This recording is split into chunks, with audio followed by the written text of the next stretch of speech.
Muy buenas noches, estimados amigos. Estamos aquí una vez más en Creciendo TV, siendo las 8 de la noche en la República de Panamá.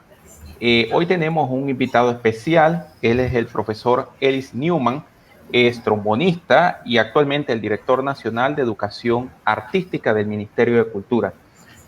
Por encomienda y delegación del señor ministro Carlos Aguilar, ministro de Cultura, hoy vamos a conversar en Creciendo TV acerca de los diversos programas, planes, qué cosas están pasando en el Ministerio de Cultura, también con todo el tema de la pandemia, cómo lo están afrontando y también conocer un poco más de la historia y el bagaje cultural y el crecimiento académico, sobre todo de la personalidad y del licenciado Ellis Newman. Mi nombre es Adolfo Campos, un placer estar con ustedes esta noche. Bolívar César la acompaña. Buenas noches. Buenas noches, Adolfo. Buenas noches, audiencia de Creciendo TV. Una noche más, pasada a las 8 de la mañana, tenemos la gran oportunidad. 8 de la noche. 8 de la noche. ¿Qué dije 8 de la mañana? Dios mío, siempre nos pasa, mi hermano, siempre nos pasa. No es la primera vez, no es la primera. Eso es lo bueno de Creciendo TV, la diversión, la alegría. Hoy el día fue bastante dinámico en algunas obligaciones personales y bueno, nos sentimos contentos, complacidos con esta entrevista porque tiene un valor agregado, compañeros. Así es. Tiene un valor porque nuestro invitado, aparte de la investidura que representa en el Ministerio de Cultura, es músico y eso nos trae un componente bastante interesante. Así que lo que nosotros queremos tener a través de esta vitrina, esta proyección, es conocer a nuestro invitado, uno. Dos, conocer más del trabajo que está haciendo la dirección artística del Ministerio de Cultura y también que conozca a Creciendo, Fundación Creciendo. Así que bienvenidos sean todos ustedes a través de nuestras plataformas de Facebook, Twitter y Instagram sobre @CreciendoPTY. Así que traemos a nuestro invitado y le damos las buenas noches. Licenciado Ellis Newman, bienvenido sea usted.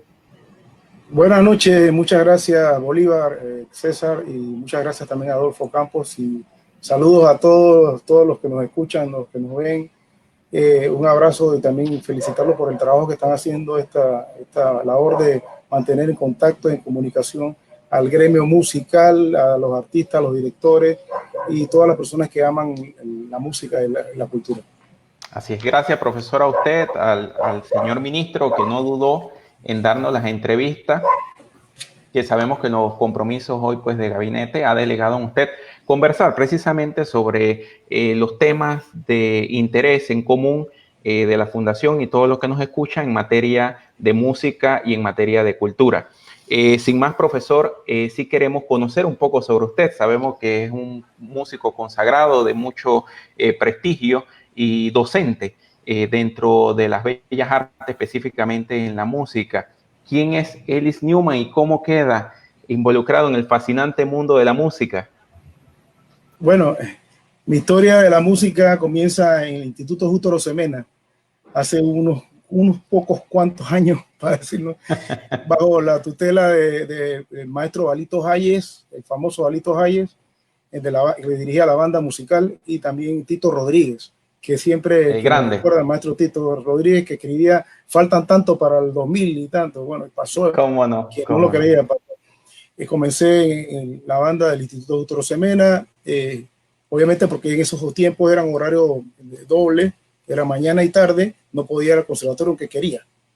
Pero entonces tuve, como siempre los músicos, los artistas somos personas que nos gusta, somos impetuosas. Yo no dejaba de hacerlo.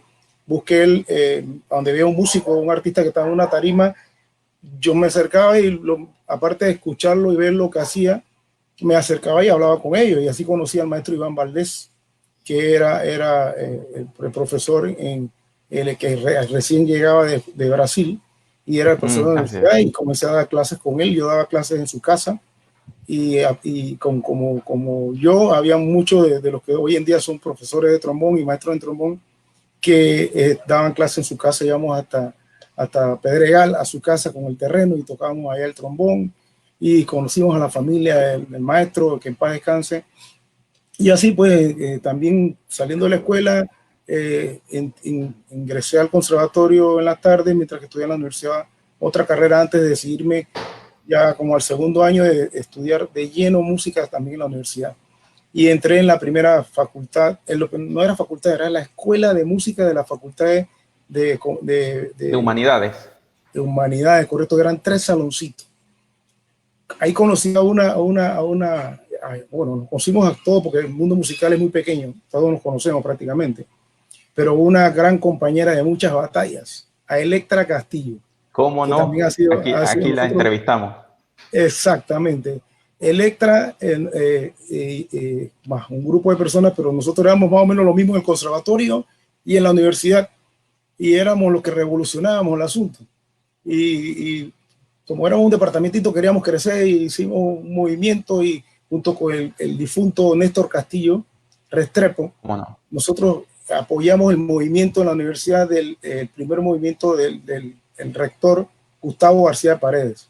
Logramos que Gustavo García Paredes, con el movimiento de nosotros y de los estudiantes, que no éramos pocos, porque nosotros, que éramos poquitos de música, siempre teníamos esa relación. La gente quería acercarse siempre a los músicos, ¿no? Tocábamos en los pasillos ahí de Humanidades, y teníamos mucha amistad, pues. Exacto. Y así también lo mismo, este mismo grupo, Electra Castillo, mi persona y otros más, éramos los que formamos el mismo grupo también en el conservatorio, y teníamos asociación en el conservatorio y asociación en la universidad. Y entonces y así, casualmente yo hace un tiempo hablé con Electra, porque un estudiante que hoy en día ya es licenciado y hasta magíster, hasta en dirección, una vez me pregunta como molesto, y yo lo entiendo, ¿no? Dice: "Oye, pero Panamá no está bien por culpa de ustedes, los más viejos". Y yo te digo: "A ver, todavía estamos jóvenes, Electra, que no escuche, estamos jóvenes todavía".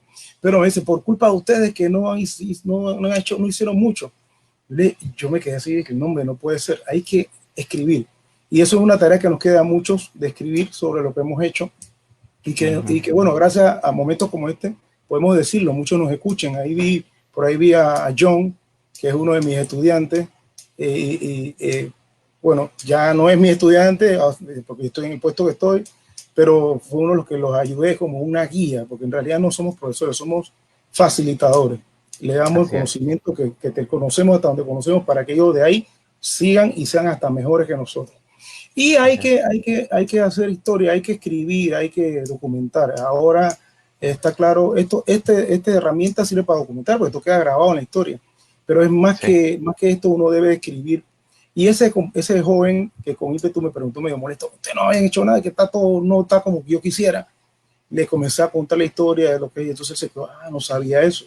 Nosotros caminamos, peleamos, protestamos por presupuesto, y le dije: "Al final, la Facultad de Bellas Artes que tú estás gozando, entre comillas, aunque digan que no es como tú quieres, la peleamos nosotros, y quizás nosotros ni la gozamos, pero la peleamos por ustedes".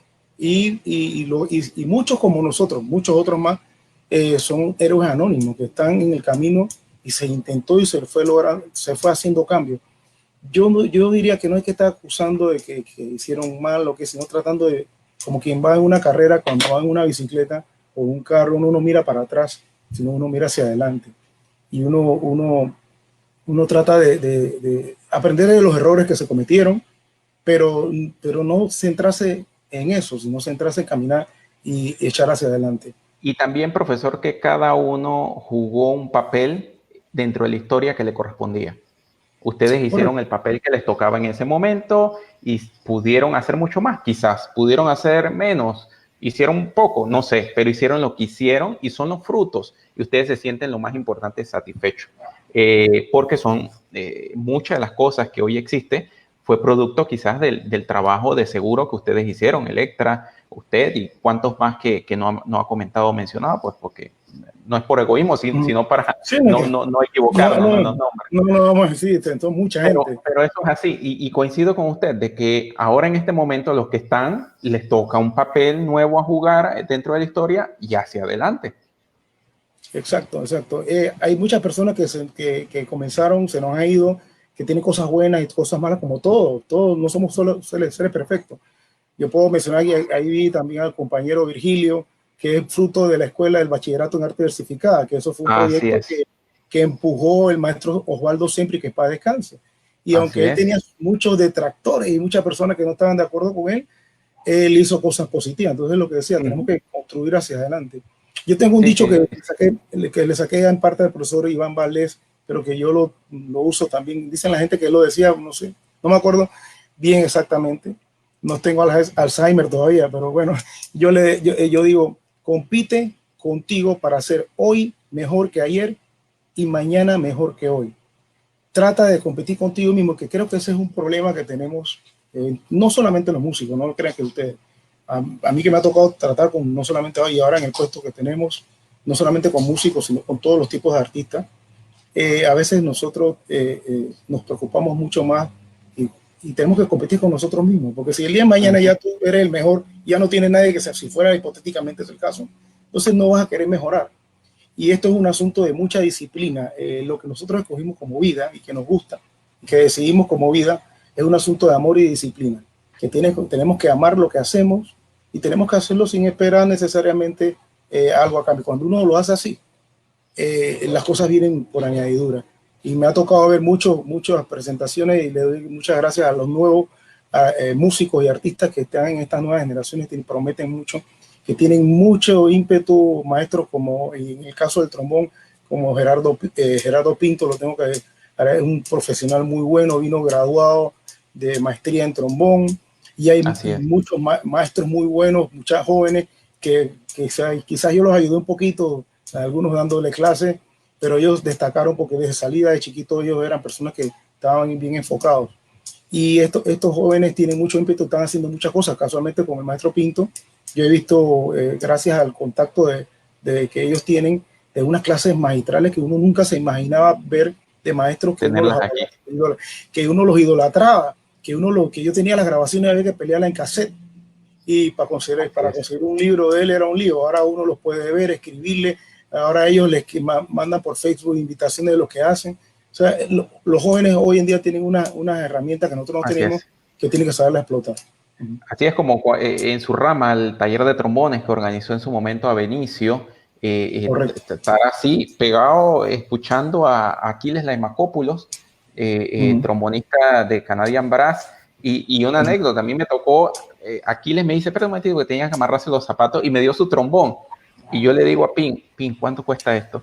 Y dice, bueno, está bañado en oro, nada más quiero que sepa. Yo, aquí le cógelo suavecito. Sí. Y entonces, esos son oportunidades, la verdad, que cuando más se iban a ver, ¿no? Exactamente.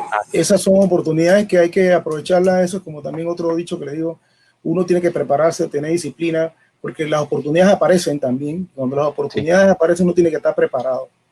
Entonces, uno debe estar preparado mental, físicamente, emocionalmente, tratar de ser lo mejor que uno puede hacer. Eso es lo que puedo decir. Así que ese es el bagaje musical que tengo general, grosso modo. Así. Muy general, de seguro. Cuando usted entonces termina sus estudios en la Universidad de Panamá, ¿realiza algún estudio de especialización en trombón o en alguna rama de la música? Yo durante el tiempo ese estudié ambos lugares, estaba en el conservatorio, no terminé porque seguí la licenciatura y me chocaba en la materia como muchos otros que utilizamos en realidad de catapulta del conservatorio y muy buenos maestros como el maestro Poveda, que no lo mencioné, y él nos daba clases también, muchos de nosotros con ese mismo ímpetu íbamos a la zona del canal cuando estaba la 79 y dábamos clases allá con Steve Conner, el maestro jefe, el subjefe de la bandas 79 de la Fuerza Armada de Estados Unidos, y con todo el que venía, todo el artista que venía con un trombonista de salsa o de hasta trompetista, uno se pegaba, iba y hablaba con el tipo y si podía conversaba en restaurantes y muchos de ellos eran muy serviciales, muy buena gente. Y también estudié en la Escuela Contemporánea de Música con el maestro Aristides Valderrama, porque yo quería ir a Berklee, pero yo apliqué y todo, y tengo una carta por ahí, la tengo guardada, atesorada, que gracias al papá de Danilo, que Danilo ya estaba en Berklee, él me lo contactó para que pudiera ver cómo yo me podía hacer para inscribirme, hice mis pruebas, mandé una carta y me acuerdo que escribí una música que tenía que escribir, demostrar que yo hacía algo, mandé una nota y Danilo me ayudó con el papá y me mandaron una nota diciéndome que yo estaba aceptado en Berklee, pero que tenía que depositar en una cuenta de un banco de Estados Unidos un monto de dinero en esos tiempos que no, si no me equivoco eran como $20,000.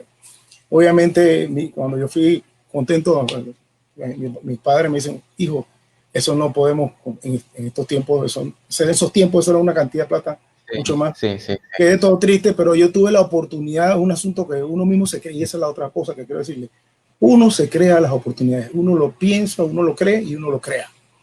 Y yo me puse triste y todo, pero como una cosa no es suerte, es una cosa de Dios o uno mismo.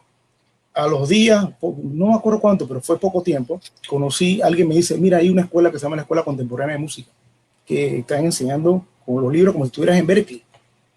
Y yo me fui para allá. Y yo en esos tiempos tocaba murga, tocaba con la Orquesta Arena Blanca, tocaba con otras orquestas más. Y yo me fui para allá y hablé con el señor como 3 horas. Aristides Valderrama dice, cuando yo hablé y me decían los libros, que yo me voy a matricular con usted, ya. Y entonces, ¿de qué nivel? Ya yo me había graduado la licenciatura. Dije, no. Él dice, no, pues ya tú sabes, te hago una prueba. No. Este es otro concepto. Yo voy a entrar de cero, como si no conozca nada. No, pero ya tú sabes, no, de cero. Yo quiero ver todo el proceso. Y entonces, con él estudié todo lo que él enseñó, los 12 cuatrimestres. Es más, yo no fui egoísta. Yo le dije a Toto Ruiz, le dije a Ruiz Carlos Pérez, le dije a Juan Perna, le dije a todo el que podía, a mi amigo Juan Carlos que hizo la tesis conmigo, Ríos, porque que tocamos juntos también, le dije a todo el que podía, le dije. Y se metieron, hasta el mismo profesor Iván, y se metieron en la Escuela Contemporánea de Música mucho.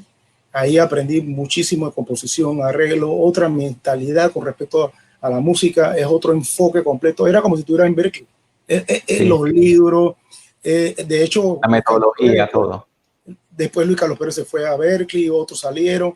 Eso es lo que me ayudó a mí, que cuando yo fui a Colón como profesor en el INAC, cuando me gané la cátedra en Colón, yo le enseñaba de lo que el librito decía, de lo que decía que tenía que en contenidos curriculares enseñar, pero también le enseñaba, si me cumplían con ese currículum, yo le daba más, yo le daba composición contemporánea, les enseñaba de fraseo, de improvisación, humildemente dentro de lo que hacía, o sea, porque la técnica las manejo. Y entonces, eso creo que fue lo que ha servido como a gente como a Cito Lobel, a John, a todos los estudiantes que han pasado por nosotros, y que yo también le di clase a otros que no eran de trombón, que también les daba esas materias teóricas y le hablaba más allá de lo que había que dar. Y aunque yo traté de que en el currículum, cuando llegué al conservatorio que me trasladé, tratamos, unos cuantos profesores tratamos de hacer unos cambios, y siempre hubo reticencia de algunos maestros porque pensaban que ellos tenían que hacer eso, ¿no? Pero poco a poco hemos ido mejorando la metodología, haciendo otros conceptos, ya que no es un asunto de elecciones, sino es un asunto objetivo, de competencia. Con Ingrid cuando estuvo como profesora de tuba, ahora mismo el profesor Verdiales, que es el tubista de la Sinfónica. El concepto, aunque no lo crean, el maestro Cajar, escuchándolo, es una persona excelente, un excelente músico. Él ha hecho cambios también en sus procedimientos gracias a la recomendación de personas como Ingrid, como Verdiales, como el profesor Leoni, que es el primer corno de la Sinfónica. Bueno, y hay que señalar ahora que están aquí que hay que felicitar a la Orquesta Sinfónica por sus 79 años, ¿no? Así que en este mes, sí. Sí, correcto. Ellos, el 27 de mayo de 1941 fue que así es, el mes estamos pasado. en junio, fue el mes pasado, pero hace poco de celebración. Y el Ministerio de Cultura ha estado, y ahí metemos la propaganda, el Ministerio de Cultura está tratando de realzar todas estas actividades.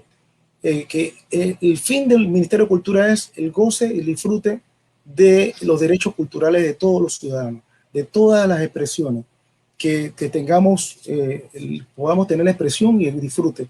Quizás no el concepto de llevarle cultura, sino que la cultura que existe se exalte, se enaltezca. Nosotros le llamamos en la fundación la democratización del acceso a la cultura. Efectivamente. Así es, de que todo el mundo tenga acceso a conocer una expresión cultural, que no solamente es la música culta o la música selecta, también cualquier tipo de expresión cultural, danza, pintura, teatro, poesía, todo eso es cultura y es crecimiento y debe llegar a todos los rincones de este país. Profesor, la verdad interesante este recorrido, siempre interesante, siempre hay una banda de música donde inicia. Las bandas de música escolar en nuestro país tienen una fundamentación bien importante. Yo diría que si no todos, la gran mayoría de los músicos de viento y de percusión en su gran mayoría han pasado, originan en una banda de música escolar. Entonces allí el semillero, hay bandas de música con muy buen nivel, bandas de música con procesos muy bien estipulados y crecimientos muy sostenidos, otras que están haciendo un trabajo, y aquí hemos entrevistado a directores desde Bocas del Toro hasta Darién, la verdad, conocido procesos de banda que son grandes hasta bandas que son de 8 niños, y le llamamos nosotros bandas de música de difícil acceso. En ese devenir histórico que las bandas han jugado de la década de los 70 aproximadamente, que inician 71, 73, que empieza la gran camada de música, y creo yo enfocado, es una de las conclusiones personales, que parte de la revolución o del gobierno revolucionario en su momento, en los 70, cuando estaban a pego, la firma de los tratados, era fomentar la cultura musical en todos los colegios a nivel nacional. Y se entrega mucho instrumento en ese momento y se fundan muchas bandas. Casi todas tienen o la misma fecha, o en esa década de los 70, del 73 al 79, prácticamente se fundan muchas bandas de música en nuestro país de los colegios tradicionales. Ahora usted, como director nacional de educación artística en esta administración, revisando un poco el plan estructural que tiene la Dirección Nacional y las funciones, vemos que son bastante importantes a nivel nacional. Una de ellas, el tema de la planificación y organización de la educación artística en todas las escuelas de bellas artes y folclore a nivel nacional.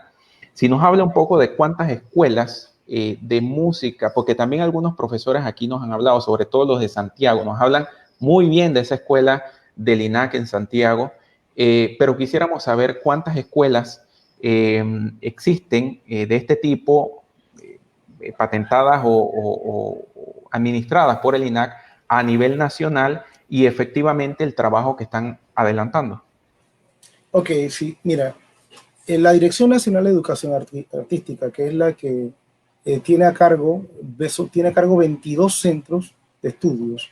Entre esos 22 centros se encuentran de todas las artes, de la música, artes plásticas, danza, teatro y folclore. Los de la capital son la base con lo que se inició, que se llama Instituto Superior de Bellas Artes, la constituyen 3 escuelas principales, que es el Instituto la Escuela de Danza, la Escuela de Artes Plásticas y la Escuela de Teatro. Ellos conforman el Instituto Superior de Bellas Artes. En estas escuelas se dan cada uno esa disciplina en los niveles de técnico superior y cursos libres. En la escuela de danza sí se dan danza en todos los niveles, de chiquito, niña, preballet, hasta técnico superior en danza moderna y en ballet clásico.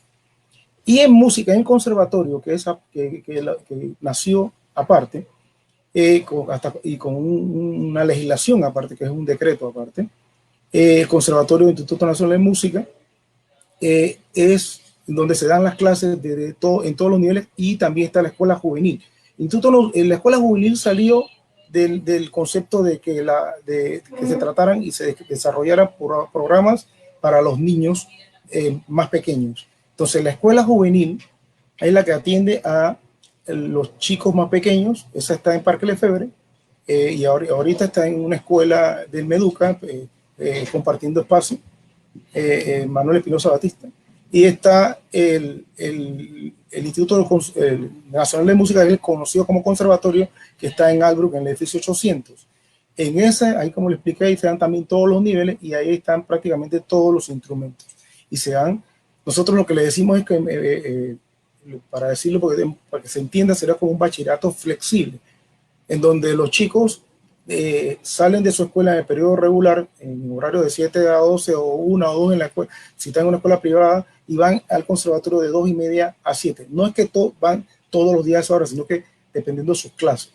Generalmente los que van iniciando dan horario de entre 2:30 a 7, 2 o 3 días a la semana, porque las clases se dan.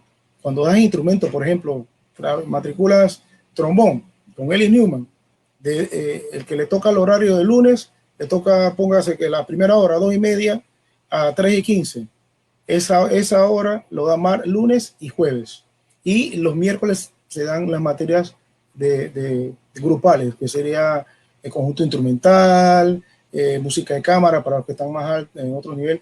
Y dentro de los lunes y jueves se dan las materias de banda, orquesta y todo lo que... Y como dices, lo que predomina en Panamá es las bandas.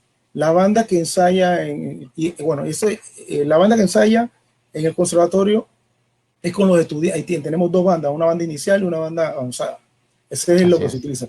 Ahora, el resto de la escuela de la República se llaman CESBAF, CESBAF, Centro de Estudios Superiores de Bellas Artes y Folclore, en su mayoría, porque también tenemos que ir detalle de los 22, no mencionaba el bachillerato en arte y desificada, que está cerca del área de Cárdenas. Ahí eso sí es un bachillerato como tal, en donde los chicos dan las materias académicas de matemática, español, ciencia natural, y la materia de la especialidad en música y en arte plástica.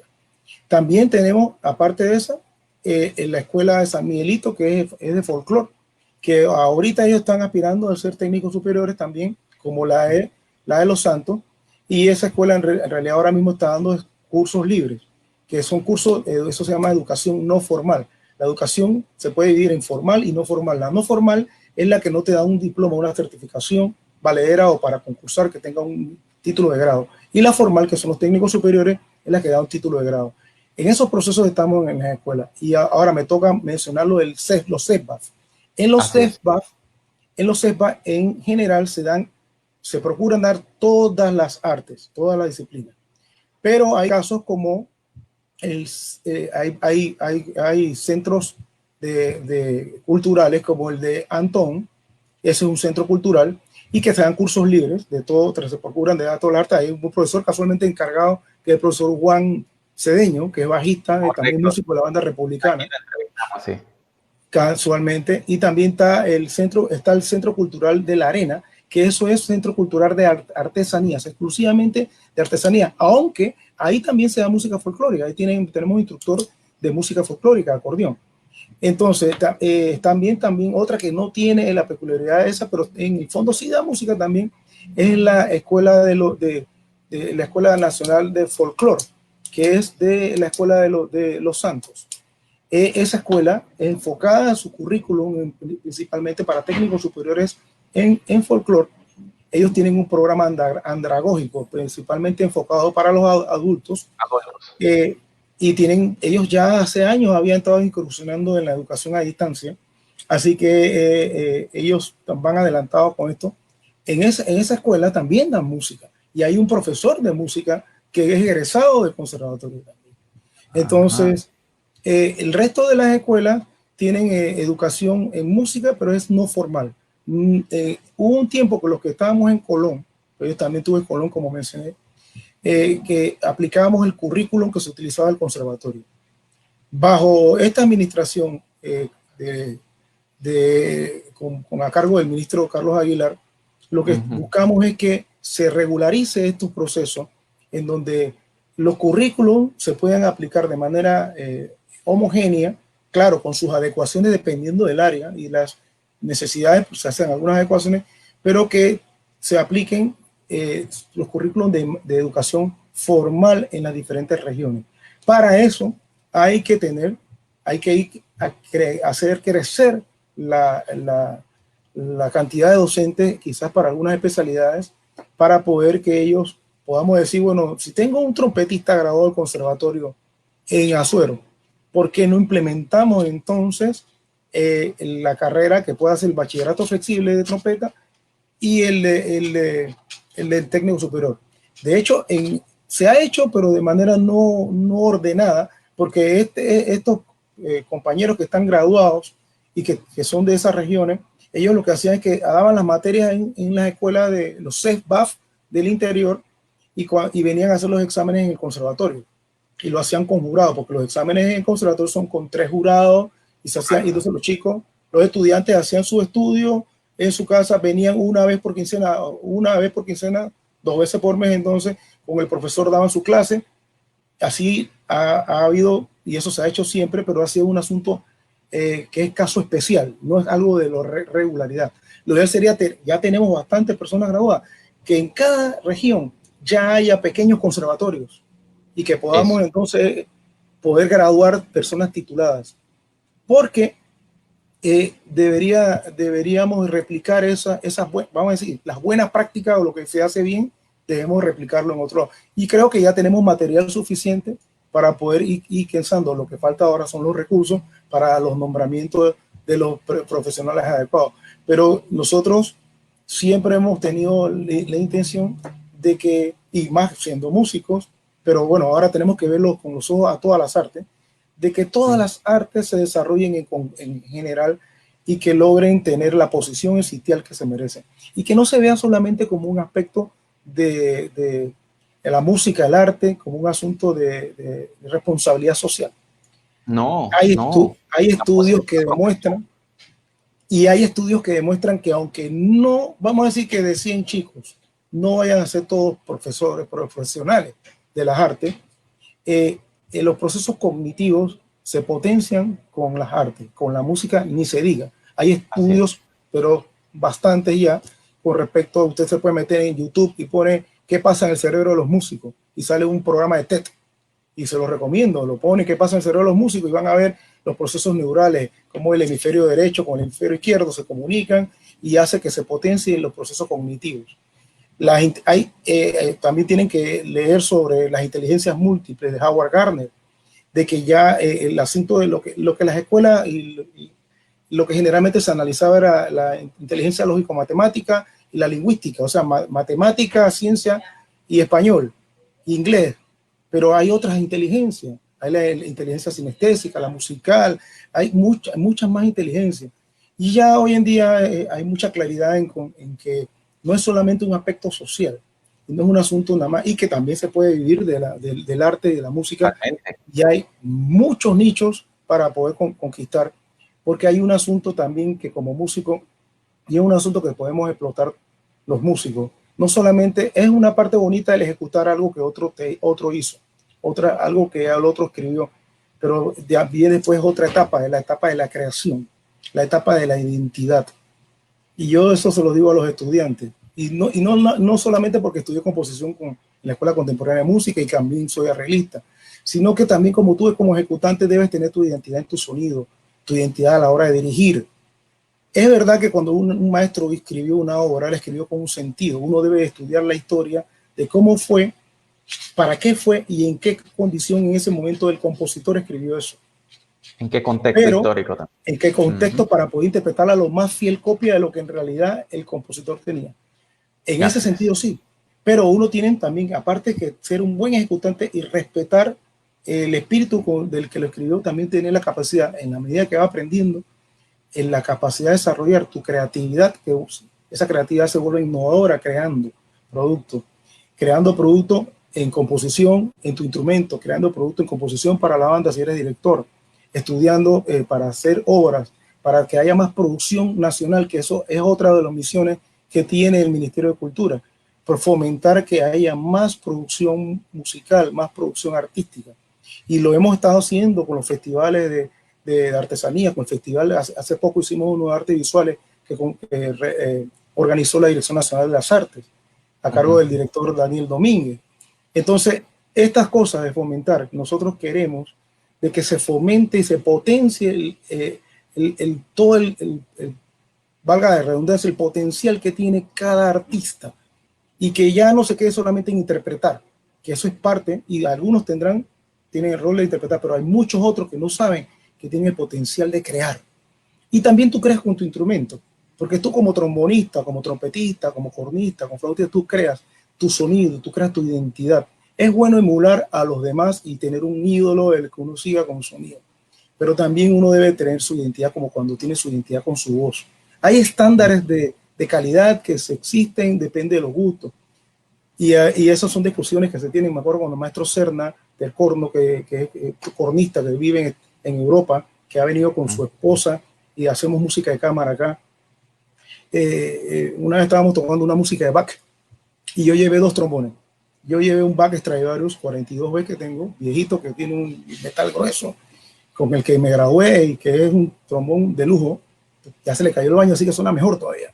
Y llevé el trombón Z, un trombón netamente para música popular, jazz. Y este era con el que tocaba sí, exacto, con la tubulación small. Y con ese es el que yo toco salsa y que toco las cosas populares.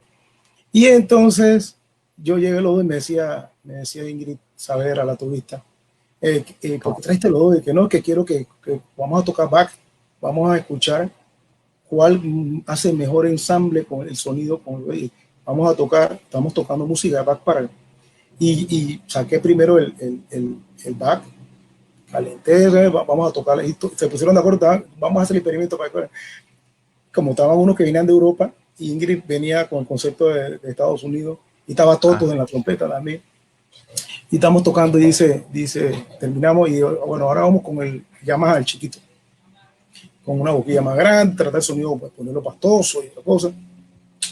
Como terminamos, dije, bueno, ¿cuál le pareció mejor? Dice, los que vienen de Europa, dice, el chiquito.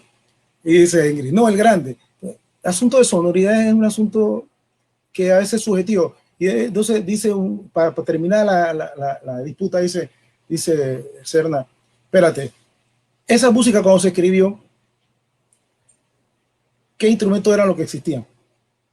Terminó la discusión, era el sacabuche, entonces más cercano es el chiquito, bueno, y por ahí se fue, ¿no?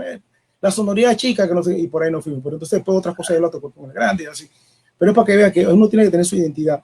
Uno al principio uno inicia viendo a los demás cómo dirige, está emulando, pero después debe crear su identidad. Y eso es lo que queremos con el ministerio, queremos eso mismo, casualmente, que se cree su identidad, que se potencie el talento que tiene cada uno. Sí, profesor, siempre a los que hemos en algún momento recorrido algún aula musical, yo no soy músico, pero pasé por allí, estudié un par de añitos en la escuela juvenil, clarinete con el gran Reinaldo Álvarez, un par de años, como no, y de acuerdo, yo estudiaba aquí donde quedaba en el Cangrejo, aquí por Avenida Veneto, y teníamos que viajar a hacer los exámenes en Avenida con el Chino García, la profesora Small y Reinaldo, que era mi maestro. Y teníamos un día de exámenes, teníamos que ir allá. Y siempre veíamos la inquietud en ese momento ya yo era estudiante universitario que estudiaba otra carrera, siempre veíamos este momento y yo decía, pero ¿por qué no existen escuelas en mi tierra, que era La Chorrera? Si ahí hay esta banda, esta banda, esta banda, esta banda, y si tú sumas todos esos chicos, fácilmente había 500 muchachos. Y yo fui a preguntar en la escuela de Bellas Artes, en La Chorrera, que está ahí en Las Lomas, y dice, aquí dan clarinete. Y dice, no, en ese momento no daban clarinete. Y yo decía, pero si el profesor Reinaldo Álvarez vive en La Chorrera, ¿por qué él no enseña aquí? Eran cosas que yo en su momento con 17, 18 años no entendía. Y que usted ahora nos está planteando 20 años después, 25 años después. Y es eso, si hay el material, si hay la cantidad de muchachos graduados, ahí por ejemplo entrevistamos esta semana a Pedro Sanjur, que es de Santiago, que se acaba de graduar en Berkeley. Pedro fácilmente, percusión cuando vuelva a Panamá, si es que ojalá tengamos la oportunidad de tener a Pedro aquí, de clase de percusión en su natal Santiago, o en Chitré, o en provincias centrales. Y yo creo que hacia allá debe ir, ¿no? También la profesionalización de la música y permitir, me gusta eso de los cursos libres, que una persona que no necesariamente va a ser músico o va a ser un profesional de la música, pero pueda ejecutar la música, aprender sobre el arte. Allá voy. ¿Puede cualquiera persona de cualquier edad inscribirse en estas escuelas a nivel nacional o tiene que tener una edad para ello? Mínima o máxima. Para los cursos libres en los centros de estudios superiores de arte, en las escuelas del interior, pues no hay un requerimiento, un prerequisito. Como sabes, en la juvenil y en el conservatorio y en las escuelas que son más cotizadas, más peleadas por los cupos, sí se hace un periodo de audición y se hace una selección de los estudiantes y con una serie de criterios. Obviamente la edad es uno de los criterios de prelación, pero también no necesariamente tienes un chico que haya tenido experiencia tocando, pero si van y nada más hay 20 cupos y van, como los números que van, 80, 100, lamentablemente se tienen que escoger a los 20 mejores, y uno de los criterios que se utilizan son la edad, porque tú vas a invertir para un estudio, por lo menos depende del instrumento. Si tú vas a estudiar piano, pues obviamente, y llega un chico que tiene, no es que no haya tocado nunca, pero se nota que tiene ritmo, que se hacen pruebas generales de ritmo, de saber si la altura, definir si está más alto, más grave el sonido, si puede seguir patrones rítmicos, y es una prueba bien cualitativa, no es nada que sea difícil. Pero para las provincias de los instrumentos que hay, no hay un requerimiento necesario. Y eso muestra otra cosa, que hay una discusión con respecto a esos procesos. ¿Cómo hacemos para poder aumentar esa cantidad de docentes? Y hay unas propuestas con respecto a los pares internacionales, con que es la función del ministerio, y eso ha causado un debate entre docentes que tiene que desarrollarse y que se tiene que poner a mediar con el Ministerio de Educación con respecto a eso, porque los roles, ahora que somos ministerios, cambian según los planteamientos internacionales con lo que era antes INAC. Y puede hacer que haya un cambio en la definición de hacia dónde van a estar los centros o cómo van a ser. Pero todo cambio, si es que sucede, debería ser para mejor. Si el cambio es para peor, obviamente nosotros como ministerio no lo vamos a acorpar. Y queremos que cualquier cambio que haya sea hacia lo mejor, sea por lo mejor, el mejor resultado para nuestro país, para nuestros estudiantes, para que se desarrollen mejor las condiciones. Y eso son cosas que van a estar en debate próximamente, tiene que ver con el asunto de la ley general, pero lo que sí que el ministerio quiere ser garante, el Ministerio de Cultura quiere ser garante que los procesos culturales sean de acceso para todos, como dice, que sea la democratización de la cultura sea cierta, no solamente en palabras. Y por eso se creó también una dirección de Derechos Culturales y Ciudadanía, que el compañero el licenciado Enrique Noel es el que está manejando, que casualmente la tengo que mencionar, que es el que está encargada de la red de orquestas y coros. Y aunque esa red de orquestas y coros está a cargo de otra dirección, no la de educación artística la que manejamos, nosotros como equipo, todos los directores del Ministerio de Cultura, trabajamos para poder enrumbar los proyectos de la mejor manera. Y más sabiendo el equipo que tiene músicos, porque yo no soy el único, tenemos más músicos dentro del equipo del ministerio. Por ejemplo, la subdirectora de Educación Artística, la profesora Eliet Apolayo, flautista de la Orquesta Sinfónica. ¿Cómo no? También está José Álvarez, que es el director de cómputo, es un cantante de ópera, estudió, un tenor, que es músico del conservatorio estudiado, y que yo creo que ya está por sacar, ya él tiene su licenciatura y maestría en informática, y está sacando también la de música también. Tenemos a don Pedro también, que es parte del coro Música Viva, que es parte de Pedro Baeza también. O sea, tenemos dentro... Lo importante es eso, que hay sensibilidad por las cosas buenas y por la música. No es algo extraño para quien se le habla a estas personas, a estos hoy funcionarios públicos, de la parte musical, porque hay sensibilidad, hay conocimiento. Profesor, así, para terminar esta parte de la educación o de la formación, que está bajo la Dirección Nacional de Educación Artística, los grados que otorgan, ya nos explicó acerca del Bachillerato de Arte Diversificada, que gradúa a los chicos. Virgilio Escala pasó por ahí, que lo conocemos, y tú aquí en estas entrevistas, Pedro Sanjur y muchos otros más. Además, ¿qué títulos otorgan las escuelas, el Instituto Nacional o el Conservatorio Superior y los diferentes centros a nivel del país? Sé que hay clases libres que no dan ningún título, usted nos explicó, pero las clases formales, ¿cuál es lo máximo que se puede aspirar? Y si hay una homogeneidad en cuanto a los títulos versus la universidad.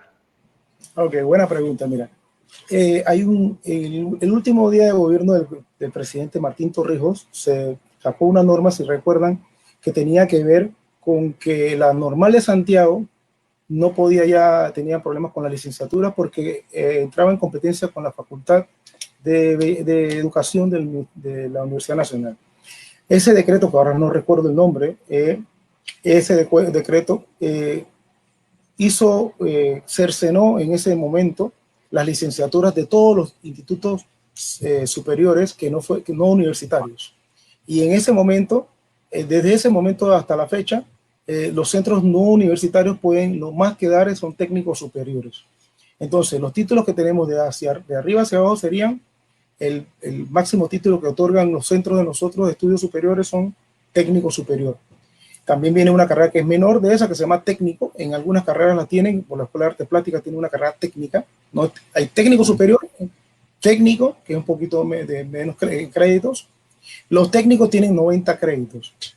Y después vienen lo que nosotros decimos que es bachillerato flexible, que eso es algo que estuvimos negociando con el Meduca para que entendiera, porque cuando se habla de bachillerato entienden como es el bachillerato de arte diversificada, que tienes que dar las materias académicas, y no entienden que no, el chico el estudiante da en su escuela en la mañana sus materias académicas y en la tarde va a hacer las materias de la especialidad.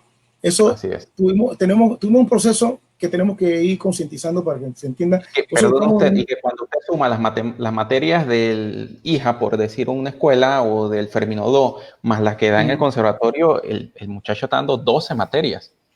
Exactamente. y al final el chico, nosotros lo hacíamos, eso siempre ha sido. Lo único que como hubo un distanciamiento entre INAG y Meduca por muchas razones, para no entrar ahora en ese asunto, se perdieron porque se creó el Consejo Nacional, el CONEAUPA, que tiene que ver con el Consejo Nacional de Rectores, y han habido cambios curriculares, procesos que han cambiado.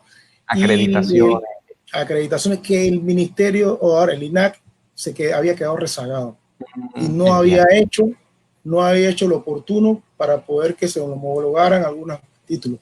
No estamos en esa vía. Ya el ISBA tiene reconocimiento de sus títulos técnicos superiores en el ministerio, pero ahora y el conservatorio está en ese proceso. Pero para que esos títulos valgan en la universidad, se tiene que manejar los convenios. Nosotros estamos en pos de que eso se haga. Casualmente, desde el año pasado tuvimos reuniones con el decano, el ministro, con el decano y personal que lo ha acompañado, curriculista, el maestro Fermín Jované, que es curriculista de la Facultad de Bellas Artes, y tienen toda la disposición de hacer el proceso de convalidación o de ver hasta dónde se puede convalidar los títulos de nuestras escuelas. Pero quien negocia el convenio no es la facultad directamente, sino es la Vicerrectoría de Extensión. Y tenemos que hacer esa negociación con la Vicerrectoría de Extensión para que en el convenio marco general se introduzca el aspecto ese. Cosa que sí logramos con la Universidad de las Américas. Con la Universidad de las Américas, su servidor fue uno de los negociadores para que se hiciera el convenio marco. Y soy el representante del ministerio con el convenio de la Universidad de las Américas, en donde sí dejamos en el convenio marco la ventana para que podamos hacer el proceso de convalidación de los títulos. O sea que lo que nosotros quisiéramos es que los títulos de nuestros estudiantes de todas las especialidades puedan ser reconocidas al 100% para que ellos, luego de haber terminado su técnico superior en nuestros centros, no tengan ningún problema de poder seguir la licenciatura. Porque se ha hecho en muchos casos, pero ha sido por un asunto de voluntad. Bueno, porque a ti sí te doy el permiso, a este quizás sí, quizás no. No queremos que sea así. Queremos que sea un asunto formal, de una manera legal y que esté bien establecido de manera curricular. Y eso es la idea. Y es muy bueno lo que usted está diciendo, porque la idea es que el chico que entre y se matricule lo vea como una carrera y no como una simple pasantía de que pasé y no terminé y no, espérate, ahora, que hay una meta donde tú inicias, tienes que seguir, te gradúas y de ahí sigues. Ahora bien, hay muchos artistas, y eso quizás era lo que yo entiendo que por cual no querían hacer el acercamiento con el Meduca o con las universidades. Muchos artistas piensan, y esto es un dicho que todos lo decimos, que el título no toca, que toca, pero bajo esa premisa, sí, no, pero bajo esa premisa, es verdad que el título no toca, pero bajo esa premisa en el mundo de hoy necesitamos papeles para poder concursar, para ser profesor en el Meduca o profesor en la universidad, o para poder seguir estudiando la licenciatura, o para aspirar a tener una maestría, o para aspirar a tener un doctorado. Entonces, es verdad que el título no toca, pero necesitamos tener acreditaciones certificadas. Entonces nosotros, mire, tanto así, nuestros estudiantes de nuestros profesores del conservatorio, y estoy seguro de todas las escuelas, van a otros países y descollan. Ellos entran y ganan concursos en orquesta sinfónica. El maestro Juan Castillo tiene varios oboístas. Sí. Aquí entrevistamos a Kevin Tiboche, vamos a tener a otros chicos más también. A mi querido Kevin, que yo le decía T-Bone Steak, porque yo le veía que comía bastante, que yo le daba entonces, hay tanto talento. O sea, los muchachos, cuando cito Lowell, no había terminado conmigo, se metió a la universidad, pero él se estaba preparando para ganarse la beca de Berkeley, y se metió y se ganó la de Berkeley, y estaba estudiando conmigo, un mortal más. Entonces, hay mucho talento de mucha gente, muy, pero y que lamentablemente a veces se reconoce más afuera que acá, porque el que mencionaste pasó por el conservatorio. Así es, correcto. Y la educación es integral. La educación no solamente es tener el título o no tenerlo y tocar o no tocar. La educación tiene que ser integral. En mi campo, yo conozco muchos que saben muchísimo bien el derecho y las normas, pero no pueden firmar una demanda o no pueden firmar ni siquiera un recurso de reconsideración precisamente porque no se han graduado. Y eso te cercena el poder escalar profesionalmente, el poder que se abran las puertas, y el mundo de hoy es muy competitivo. No es el mismo mundo que quizás vieron sus maestros o vieron los míos. Hoy en día, en sus tiempos había, ¿qué digo yo? 20 trombonistas a un nivel profesional. Hoy hay 80. Y el que más haya estudiado y sobresalido es el que triunfa. Entonces, e incluso la especialidad. Ya hay trombonistas que se especializan en jazz, otro en música culta, otro en trombón bajo. Quién sabe cuántas especialidades hay. Y así mismo es todas las carreras, pero si no empezamos por lo básico, que es el rudimento del título y obtener la certificación académica, es muy difícil que se avance en ese aspecto. Pero sí, creo que es un paso importante el tema de la acreditación, hacer los cambios necesarios y sobre todo que se logre la homologación de los títulos a nivel de las escuelas que ustedes presiden. Profesor, pasando al punto de las orquestas o de las agrupaciones, que sé que aunque no están bajo la dirección suya de educación artística, sí son parte del ministerio y quisiera conversar un poco sobre aquello.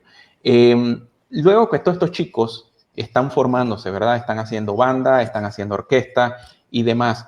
¿Dónde pueden ellos tocar o interpretar o dónde pueden ellos empezar a ejecutar lo que precisamente han aprendido en las aulas? Allí queremos pues que nos hable cómo se ha organizado la red de orquestas a nivel nacional de coros infantiles y de orquestas infantiles y juveniles a nivel nacional.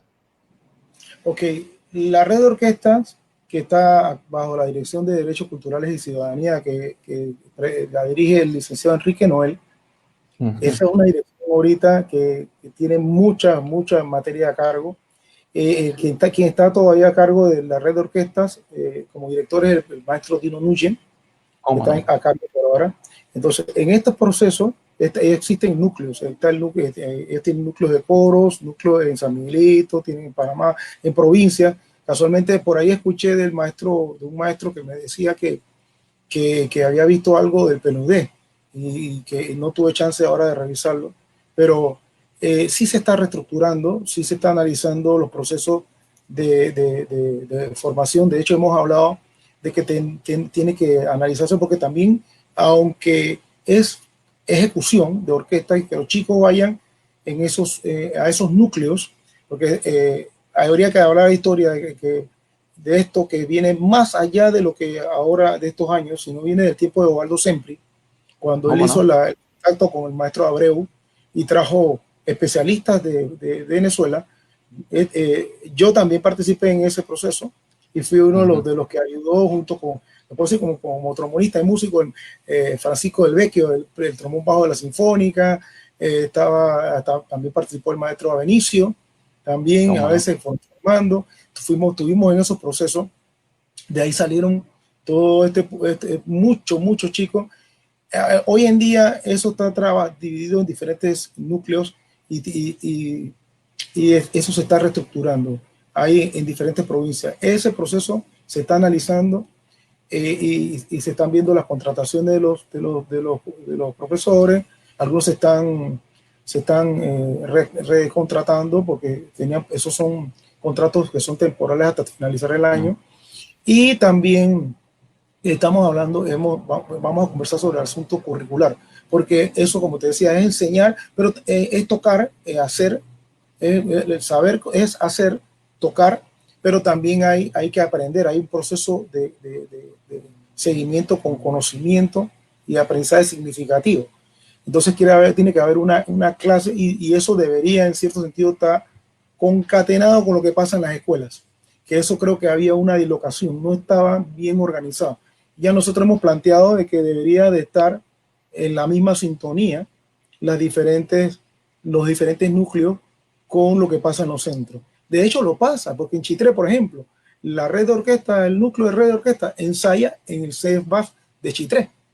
Entonces, ¿por qué no esa conexión de eso no pasaba hasta cuando nosotros hemos llegado, que estamos tratando de hacerlo? Se había trabajado como un proyecto totalmente separado de lo que pasaba con las escuelas. Y creemos que para ser más óptimo los recursos deberíamos de trabajarlo en conjunto, como usted dice. Así es. Claro, porque el Instituto Nacional de Cultura, que era el antecedente inmediato del Ministerio de Cultura, estaba representado en el Ejecutivo por el MEDUCA. Era el ente pues, que lo representaba en el Ejecutivo dentro del organigrama del Ejecutivo. Entonces, sí, ese divorcio siempre me llamaba la atención de cómo existen los CESPA o los centros estos regionales en las provincias y tenemos bandas como el Colegio José Ángel Crespo, el Ángel María Tejada Roca, cuántas bandas en Chitré muy buenas, no solamente estas dos en el área de Azuero. Y porque esos chicos no van y reciben formación técnica o especializada de un clarinetista, de un trombonista o de un trompetista, porque el profesor director de la banda sinceramente hace lo que puede y tendrá conocimiento general sobre la digitación, la tesitura del instrumento, demás, pero no es un técnico en específico en el instrumento. Y si ese chico va a este centro educativo de formación con un técnico en el clarinete o en el saxofón y luego regresa a su banda escolar, el trabajo sería mucho mejor y más fácil para el director y sigue haciendo música en su escuela, que es lo que se quiere.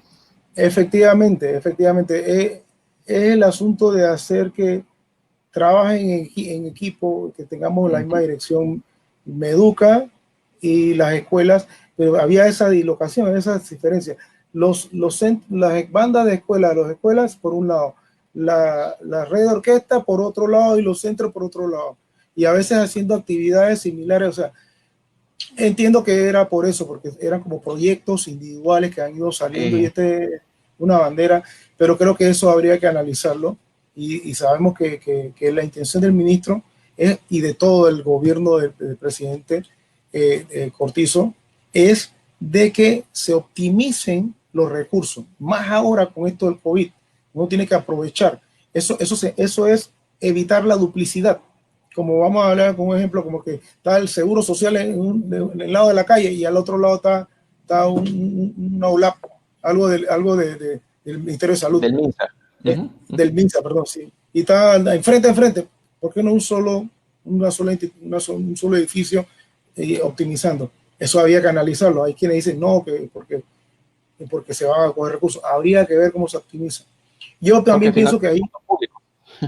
Sí, y otra cosa, también hay una reticencia, y tengo que ser realista, de que hay una reticencia también de los docentes del antiguo INAC, ahora Ministerio de Cultura, por un temor de que si se hace ese enlace entre los centros con el Meduca, entonces piensan que ellos pierden la funcionalidad que tienen hoy en día. Y eso es un poquito de conocimiento de las normas. Es un poquito de conocimiento de las normas porque tú no puedes perder tu condición de educabilidad. Si tú estás trabajando en un lugar, no es que te van a trasladar, por lo menos yo, vamos a ejemplo conmigo, y les pongo a los compañeros. Eli Newman ya deja de ser director nacional de educación artística y va para el conservatorio y resulta que se fueron las escuelas para el Meduca, pues. Y que digan de que, bueno, Eli Newman ya en conservatorio usted no va a enseñar trombón, en conservatorio usted va para el Nodó, va para el instituto. Eso no se puede hacer. Eso es desconocimiento de las normas. Ojalá se pudiera hacer. Pero sí se va a poder hacer, pero con profesores nuevos. Vamos a decir que el profesor Newman ya está viejo y dice que no, ya yo quiero quedarme en mi ámbito de trabajo, que es el conservatorio, en el edificio 800 o en la Ciudad de las Artes, porque va a ser la Ciudad de las Artes. Y llegó el profesor Pinto, que tiene toda la energía y todo el talento que vaya Pinto y lo nombren y que haga esa gira. O el profesor Dante, o el profesor John McCarthy. Así es. Que ellos sean, o que el profesor Lobo, o la profesora Cristel, que vaya y viaje a eso. Se los pelean. Claro que sí.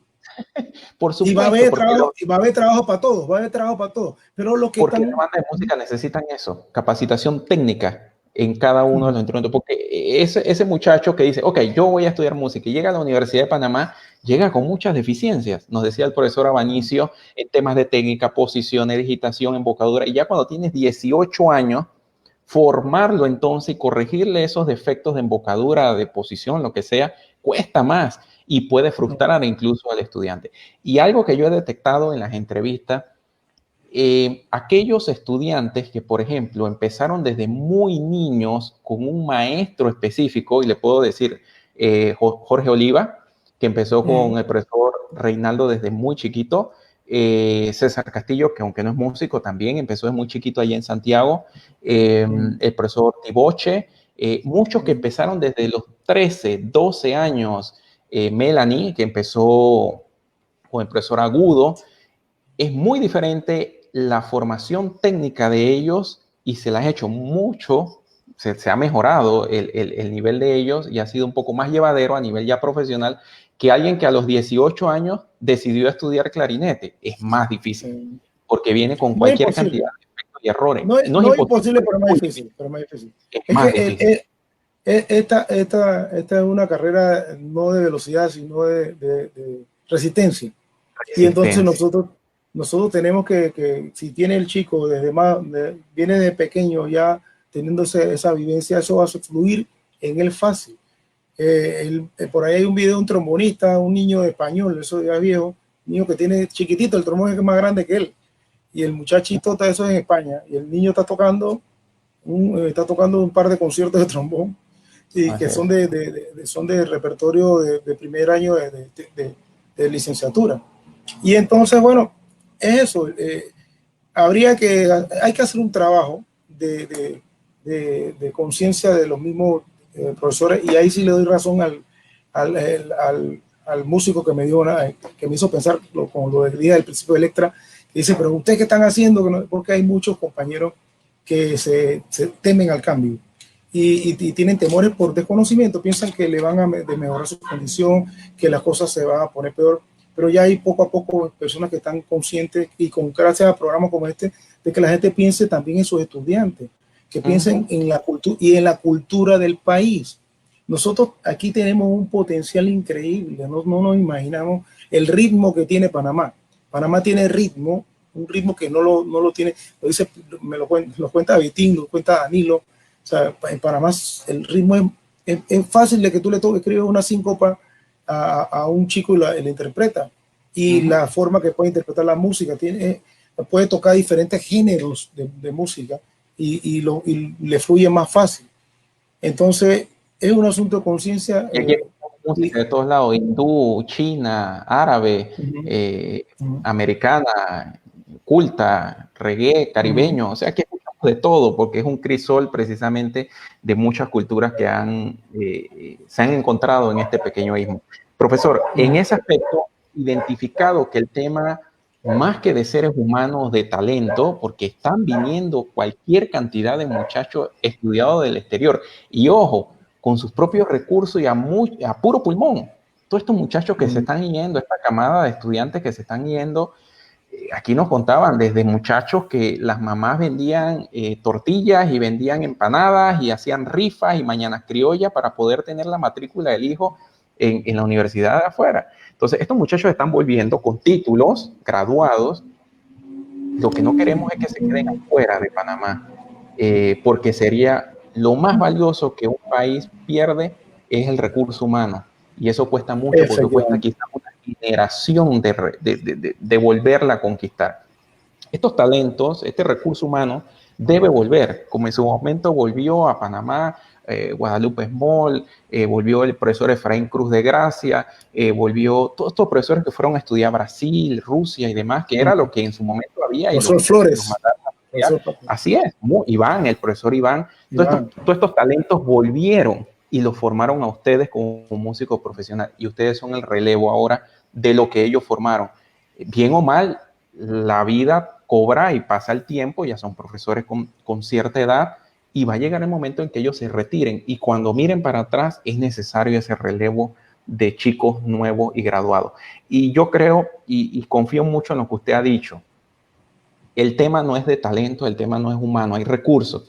Yo creo que hay que estructurar lo que usted ha planteado, ese esfuerzo que están haciendo ustedes de organizar todo el tema de homologar los títulos de las escuelas, para entonces después afectar lo que es la parte de estructura y de recursos económicos, que también es otro problema grave en nuestro país en cuanto a focalizar los recursos hacia la cultura y la bellas artes. En ese aspecto, ¿ustedes han cuantificado cuánto puede costar estructurar todo esto, profesor? Es que ahí viene el asunto. Una de las líneas que está haciendo el Ministerio de Cultura, y algo que no había, era poder cuantificar, poder que haya indicadores que denoten la inversión que se hace en la cultura, y en nuestro caso que se atañe en el arte, que vale la pena.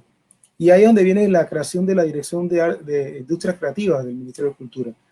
Aquí, y casualmente, lamentablemente los indicadores que teníamos eran muy pequeños, o sea, indicadores que cuando entramos nada más nos denotaban cuántos se matricularon por semestre, cuántos hombres, cuántas mujeres, más o menos de qué periodo de edad, pero no habían otro tipo de indicadores.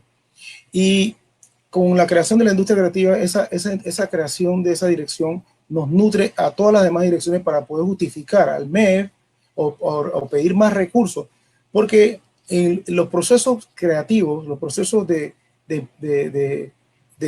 industrias creativas, porque todos, para los músicos, los artistas, todos somos industrias creativas. Yo con mi trombón soy un creativo, puedo considerarme parte de la industria creativa. Y nosotros tenemos, ya eso no es una cosa que lo hemos inventado, por cada dólar que se invierte en cultura, se retribuyen generalmente 3. ¿Qué quiere decir eso? Porque se hacen estudios en donde si tú haces una presentación de la banda, póngase la banda de cualquier colegio, colegio del interior, cuando esa banda se presenta, la gente alrededor de esa banda hay una serie de elementos que se nutren y se alimentan de esa presentación. Las que hacen blowers, los salones de belleza, los que venden ropa, zapatos, el bus, la gasolinera, pues tienen que echarle gasolina, el restaurante porque van a comer después. Entonces, el instrumental, quien mantiene el instrumento, quien lo repara, si hay luminotécnico, el sonidista, el tramoyero, el que vende afuera comida porque tal evento, si está tocando la banda de una escuela, la banderita, o sea, se activa todo un proceso económico, un ecosistema de economía, que eso no se cuantificaba. Entonces, si tú le enseñas esos números al Ministerio de Economía, le dices, bueno, mira, necesitamos tantos recursos para poder hacer esto y desarrollarlo, porque no es solamente un asunto de aspecto social, sino que es un asunto también de aspecto de activación económica. Y esos indicadores con esa dirección de industria creativa que dirige la directora es Maru Galvez, ya está haciendo ese trabajo y ya lo ha hecho y ha comenzado muy bien, porque con la plataforma Súmate Ya, que la idea era poder identificar los diferentes actores. Fíjense que esa plataforma la usamos para que ahora la gente, los artistas de nuestro sector, músicos, artistas plásticos, se inscribieran, y ahora mal o bien están sintiendo un alivio con el bono solidario. Y eso fue gracias a que se creó la plataforma Súmate Ya, para comenzar a identificar, para tener indicadores de esas personas que hacen ese proceso de industria creativa, como músicos, artistas plásticos, luminotécnicos, sonistas, industria gastronómica, y creadores de software, todo eso.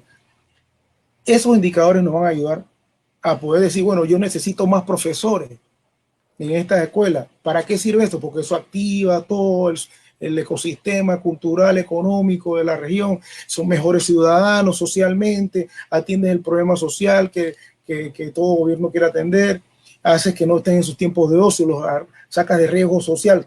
Ya no es el único elemento, entonces, riesgo social. Entonces, esas son las cosas que estamos trabajando y que tenemos que trabajar. Casualmente, yo tengo una reunión mañana con un especialista que tiene que ver con indicadores, para comenzar a ver qué procesos de indicadores tenemos esta parte, para que eso nutra a la industria creativa y para que sean los números, porque nosotros como ministerio queremos que sea el ministerio que pueda tener la mayor eficiencia con transparencia de los procesos, y que se denote qué es lo que se está haciendo. Es una de las directrices que nos tiene el ministro, y que nosotros podamos tener indicadores y que sea de libre acceso para cualquiera, que cuando clique en la página del Ministerio de Cultura no solamente vea lo de la feria virtual o lo de la feria artesanal y lo que estamos los bonos, sino que pueda ver cómo se manejan los procesos. Y que el día de mañana, para los que son los que nos ven, que tengan proyectos, puedan acceder a fondos concursables, que puedan concursar, para que si tienes un proyecto en el interior, bueno, yo concurso por ese proyecto para que me financien con mi fondo. Yo pongo una serie de reglas para desarrollar el proyecto, y tú compitas con todo el mundo para que se gane, y que no sea porque hay una ley que te diga que te da el dinero para el festival del mango verde con sal, sino porque yo tengo el festival de mango verde con sal, genera en el ecosistema. Exacto. Así es. No es fácil, y no es fácil el apostolado que tiene usted de llevar a medir, a cuantificar el efecto de la música y en general de las bellas artes en una comunidad y en un mundo económico, porque cuando vamos a los números fríos, al tema fiscal, financiero, decimos no hay presupuesto simplemente para ello. Si quieres que eso crezca, hay que crear un impuesto nuevo, y no podemos crear un impuesto nuevo. Te quedas con el presupuesto y tratas de ejecutar lo que puedes. Y al final se forma un círculo que pasan los tiempos, e incluso puede llegar a la frustración de ustedes que están durante un periodo dado dirigiendo la cosa pública. Porque es eso, el día de mañana vendrá otra persona y después esa persona vendrá otro y otro y otro. El problema es, o la situación es, no es un problema, el reto es, como usted lo ha dicho, precisamente construir políticas que sean medibles a largo plazo, para que de esta forma los presupuestos sean sostenibles y se sepa por qué hay que hacerlo.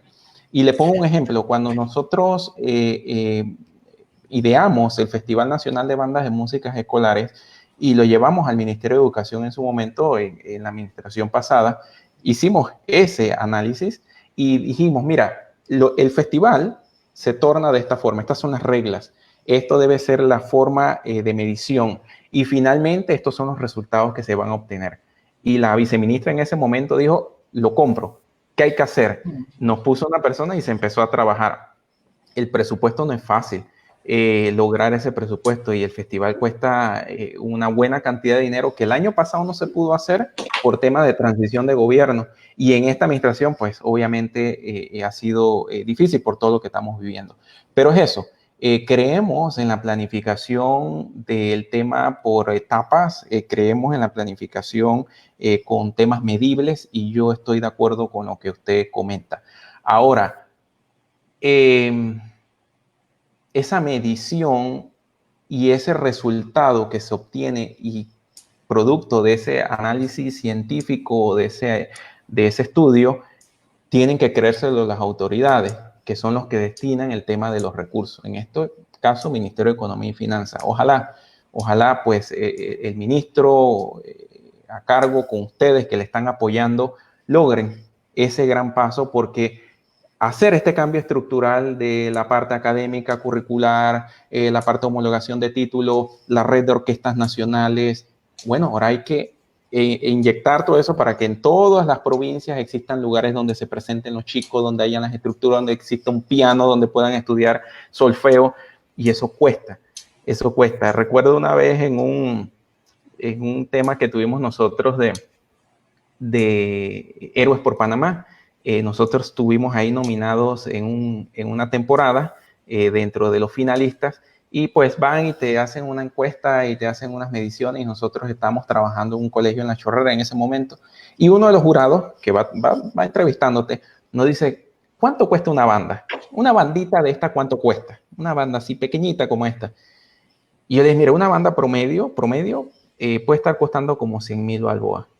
Tanta plata en una banda. Yo dije, una banda promedio, le estoy hablando de 5 clarinetes, 3 tubas, 3 saxofones altos, 2 tenores, un barítono, lo básico, un salón de ensayo apropiado y un director. Eso puede costar 100,000 dólares. No, eso es mucho dinero. Eso es lo que cuesta la cultura y el arte. Y la música cuesta. La música cuesta. En definitiva, profesor, no es fácil lograr que a nivel económico se mire a la cultura como una profesión, se mire a la cultura como una forma digna, ejemplarizante y sobre todo donde se pueda descollar a nivel económico. No es un gasto, es una inversión precisamente en nuestra juventud y en los ciudadanos. Profesor, también conversando sobre los programas de educación artística, ya nos habló sobre el convenio marco que tenía con la UDELAS. ¿Han celebrado en su administración o tiene actualmente el Ministerio de Cultura algún convenio con alguna institución en el exterior de que algún chico pueda tomar nota, aplicar a becas o demás? Sí, buena pregunta también. Le iba a mencionar. Sí. Para el conservatorio hay una buena noticia que era, y bueno, ya el conservatorio lo sabe porque lo hemos llevado de la mano, fuimos con los especialistas, hubo 2 visitas de 2 entidades educativas extranjeras. Las 2, una con filiales en Canadá y en Italia, que tenía que ver en realidad con carreras universitarias en general, y otra con el Conservatorio de Santa Cecilia, que siempre ha tenido el enlace con el INAC. Pero ellos están muy interesados en viendo la semilla, el buen talento que ha ido hacia el Conservatorio de Santa Cecilia, de personas que han ido de Panamá, de los chicos que han ido de Panamá. Ellos están interesados si no abrir una filial, poder encontrar una alianza y los llevamos al conservatorio para que se comenzaba a hacer una alianza con respecto a los currículum para poder homologar y poder, ya que tenemos el camino escabroso, no cerrado, pero escabroso con las universidades nacionales, que si lo conseguimos, y esa es una solución que han tenido algunos otros países, por lo menos México y Costa Rica, que han tenido esa diatriba que tenían entre conservatorios y universidades, se solucionaba cuando instituciones internacionales de arte reconocen a los títulos de los conservatorios. En el caso de México, que hablo mucho con el REPI de México, y una universidad de Inglaterra, un conservatorio, perdón, de Inglaterra reconoce al conservatorio acá, y como ese se le da el título, entonces ya viendo esta situación, la Universidad de México, entonces sí reconocen, y esto como dice, abre otras puertas también para los estudiantes. Sí, el Conservatorio de Santa Cecilia volvió a firmar un convenio, y ahora con el Ministerio de Cultura, o sea, con a partir del 15 de agosto somos ministerio, así que fue con nosotros que se firmó. Y también se firmó un convenio con la Universidad Santa María la Antigua, en donde también fuimos parte, como le dije, Santa Cecilia, Universidad, y estamos tratando de ver otras entidades internacionales para buscar esa homologación con vías de que esos títulos de nosotros no solamente valgan aquí, sino que también internacionalmente, aunque ya sabemos y lo hablamos de que sí los estudiantes de nosotros sí han tenido la facilidad de entrar porque han demostrado que tienen el conocimiento. ¿Algún programa de becas con el IFARU? Sí, el IFARU tiene un programa para, bueno, era hasta antes del COVID, tenía un planteamiento de escalonados de becas hasta todos estos 4 años. Inicialmente ya se habían asignado los rubros que se iban a dar becas entre Meduca, Ministerio de Cultura y el IFARU. También estaban becas para deporte y música, también las becas, y nosotros teníamos designado una partida para eso, y ya eso se iba a dar más abierto, pero todavía ahora se ha detenido con esto del COVID, pero sí, sí hay planes de tener becas, y son muy, muy, muy buenos. O sea, los números, si se van a mantener, Dios mediante, van a ser muy buenas noticias, y lo que queremos es que todo sea lo más abierto posible, que sea accesible a todos, y por eso lo que nuestro proceso, lo que queremos que sean bien transparentes, que todo el mundo pueda acceder a ellos por igual. Así es, desde ese muchacho que hemos entrevistado en Darién hasta el de Bocas del Toro, en Finca 4, por aquí han pasado cualquier cantidad de profesores y estudiantes, la verdad, con historias de superación y de mucho esfuerzo, profesor, y que están haciendo música en comarcas, están haciendo música en las campiñas, en los pueblitos más recónditos que yo incluso ni me imaginaba que había bandas de música. Y estas más de casi 90 horas de entrevista que hemos tenido aquí, que ha tenido un impacto muy, muy importante a nivel nacional. Y le digo, cuando empezamos esto, Bolívar y yo, básicamente, como parte de la fundación, lo propusimos a la junta directiva, porque no había nada que hacer ya, el festival está parado, todos los talleres que íbamos a participar y apoyar, como el de trombones, el otro de clarinete que organiza el profesor Alexis Fon, todo eso quedó parado, pues. Y dijimos, bueno, ¿qué hacemos? Vamos a entrevistar a todos los directores que trabajan en el Sistema Nacional de Bandas de Música y a quienes han pasado por ahí.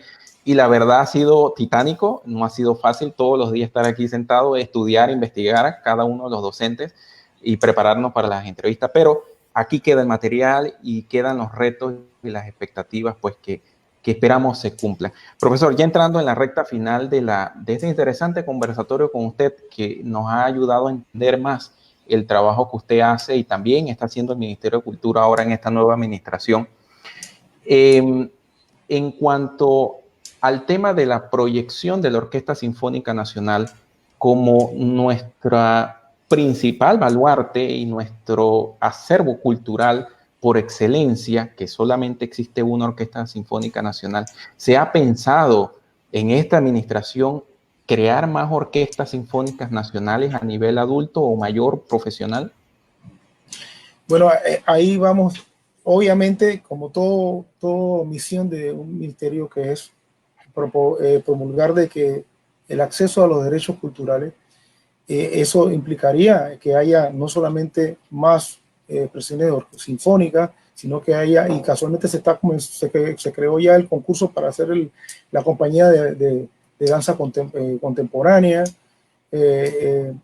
También se está pensando también hacerlo del folclore. Y sí se ha hablado de que se debería de pensar como hacemos, como dijimos, de las escuelas del conservatorio, ¿por qué no replicarlo a nivel nacional? Uno de los proyectos del presidente es la creación y él lo tiene como objetivo de su campaña, de crear centros culturales a nivel nacional. Pero cuando se habla de eso, el concepto en realidad lo que quiere decir es que haya más espacios en donde se pueda disfrutar de los procesos culturales. No, porque algunos lo interpretan como centros culturales como algo nada más de no formal, no, sean espacios en donde se puedan intervenir culturalmente. Y si se crean espacios, se deben de también crear entonces agrupaciones. Y entonces, ahí es donde venimos también, ahí es donde hablamos también entonces de utilizar y copiar los modelos de buenas prácticas. Tenemos la posibilidad. No deben ser espacios vacíos. Exacto. Entonces, tenemos la posibilidad nosotros, con el uso de modelos de buenas prácticas de otros países que estamos utilizando como homólogos para que nos ayuden y vayan con nosotros la mano en nuestro proceso de crecimiento o de creación de ministerio. También podemos hablar de lo que es el RSE, que es la responsabilidad empresarial. Responsabilidad empresarial. Social, empresarial, sí.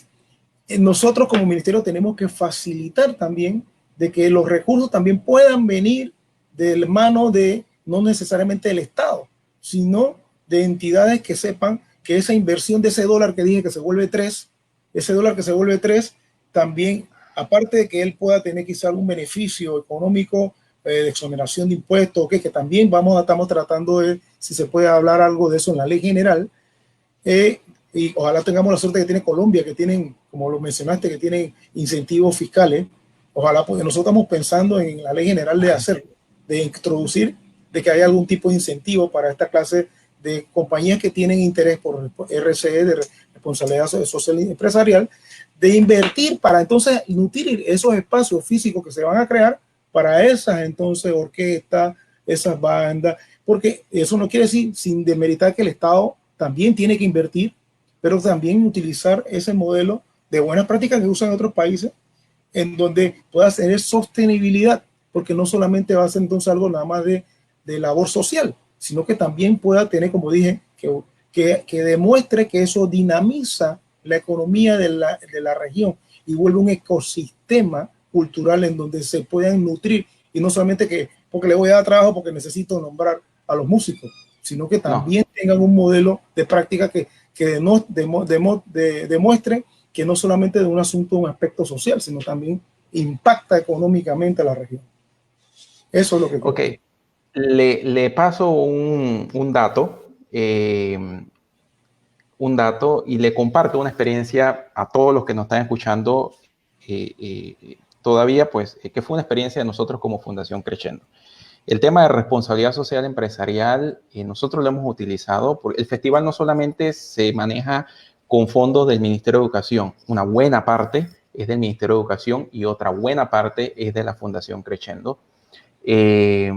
Nosotros tenemos, no decimos tocando puertas, tumbamos puertas precisamente para conseguir más de los $20,000 que nosotros como fundación nos cuesta llevar adelante el festival.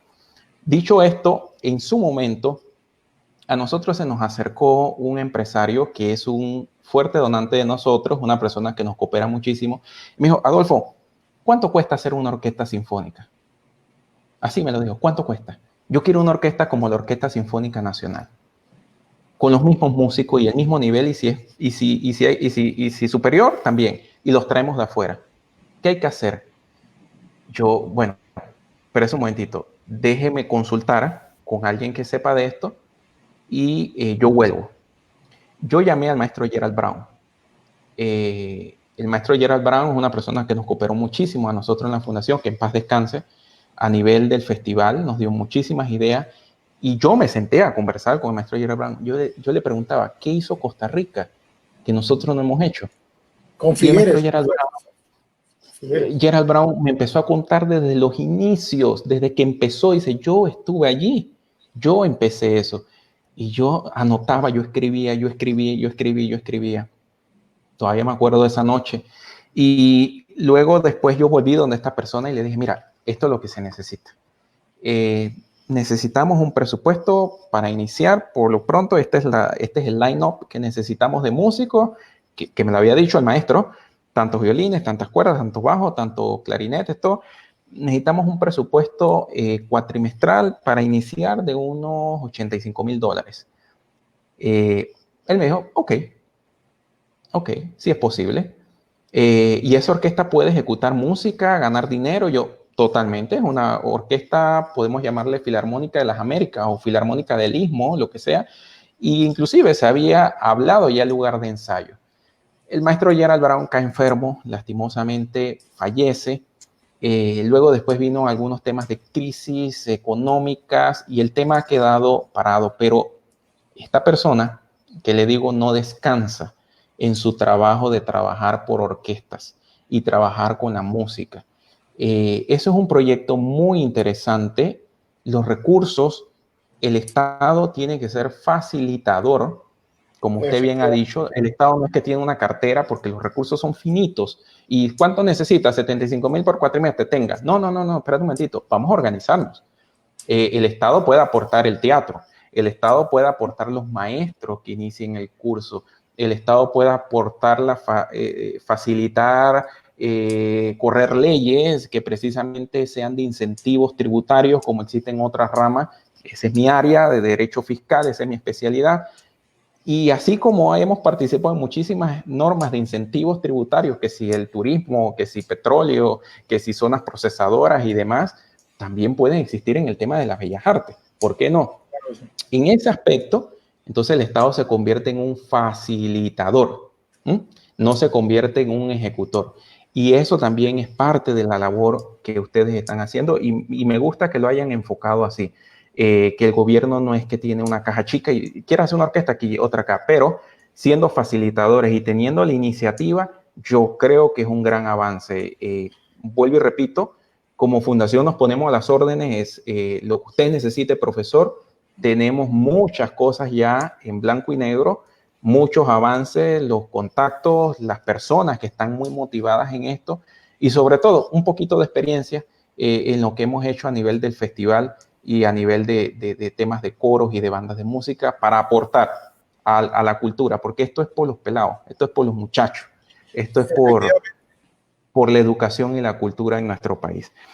Profesor, como última pregunta y comentario que siempre le hacemos a los docentes, ¿qué influencia tiene la música en cada uno de esos muchachos que pasaron por sus clases, por sus aulas, que inclusive hoy en día no son trombonistas profesionales, ¿no? Pero son muchachos que estudiaron medicina, abogacía, ingeniería, soldadura y que tuvieron un trombón o un instrumento en sus manos? La formación integral humanista de esos muchachos, ¿cómo fue influenciada con la música? Buena pregunta, pero primero te voy a decir un cortito. Me hiciste retrotraerme cuando hablaste de Gerald Brown, porque yo también participé en la orquesta que hacía Gerald aquí, y fue una lástima la historia bien de él con Figueres en Costa Rica, cómo se apoyó. Y bueno, tremendo recuerdo, es un maestro inolvidable, él ayudó mucho para mí. Nosotros estamos de paso en esta vida y nosotros en lo que hagamos, los músicos, somos personas sensibles y generalmente tú para poder ser primero buen ejecutante tienes que tratar de ser buena persona, tratar de ser una persona que seas noble, disfrutas de lo que hagas y transmitirle eso a tus estudiantes. Los de trombón y los que no eran de trombón, yo les transmitía eso. A mí el que me conoce sabe que yo vacilador, molestoso, y todavía lo sigo siendo. Hay momentos para relajo, el vacilón, otros momentos de seriedad, pero lo que puedo decir que todas esas personas que pasaron por la compañía, porque fueron mis compañeros también, porque así como yo les pude haber facilitado algo, yo también aprendí de ellos y sigo aprendiendo cada día de cada persona con la que comparto.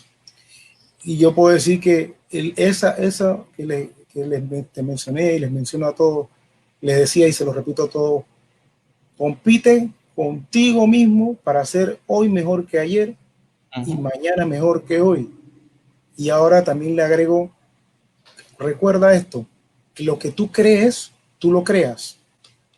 No hay límite para nada. Y yo sé que muchos de los que me escuchan, que son músicos, se acuerdan de todas esas cosas. Y yo espero que ellos, cuando yo no esté, también se lo sigan diciendo a todo el que quieran, sea su estudiante, amigo, familiar, porque nosotros aquí estamos de paso. Y lo que tenemos que estar, tenemos que tratar de hacerlo mejor.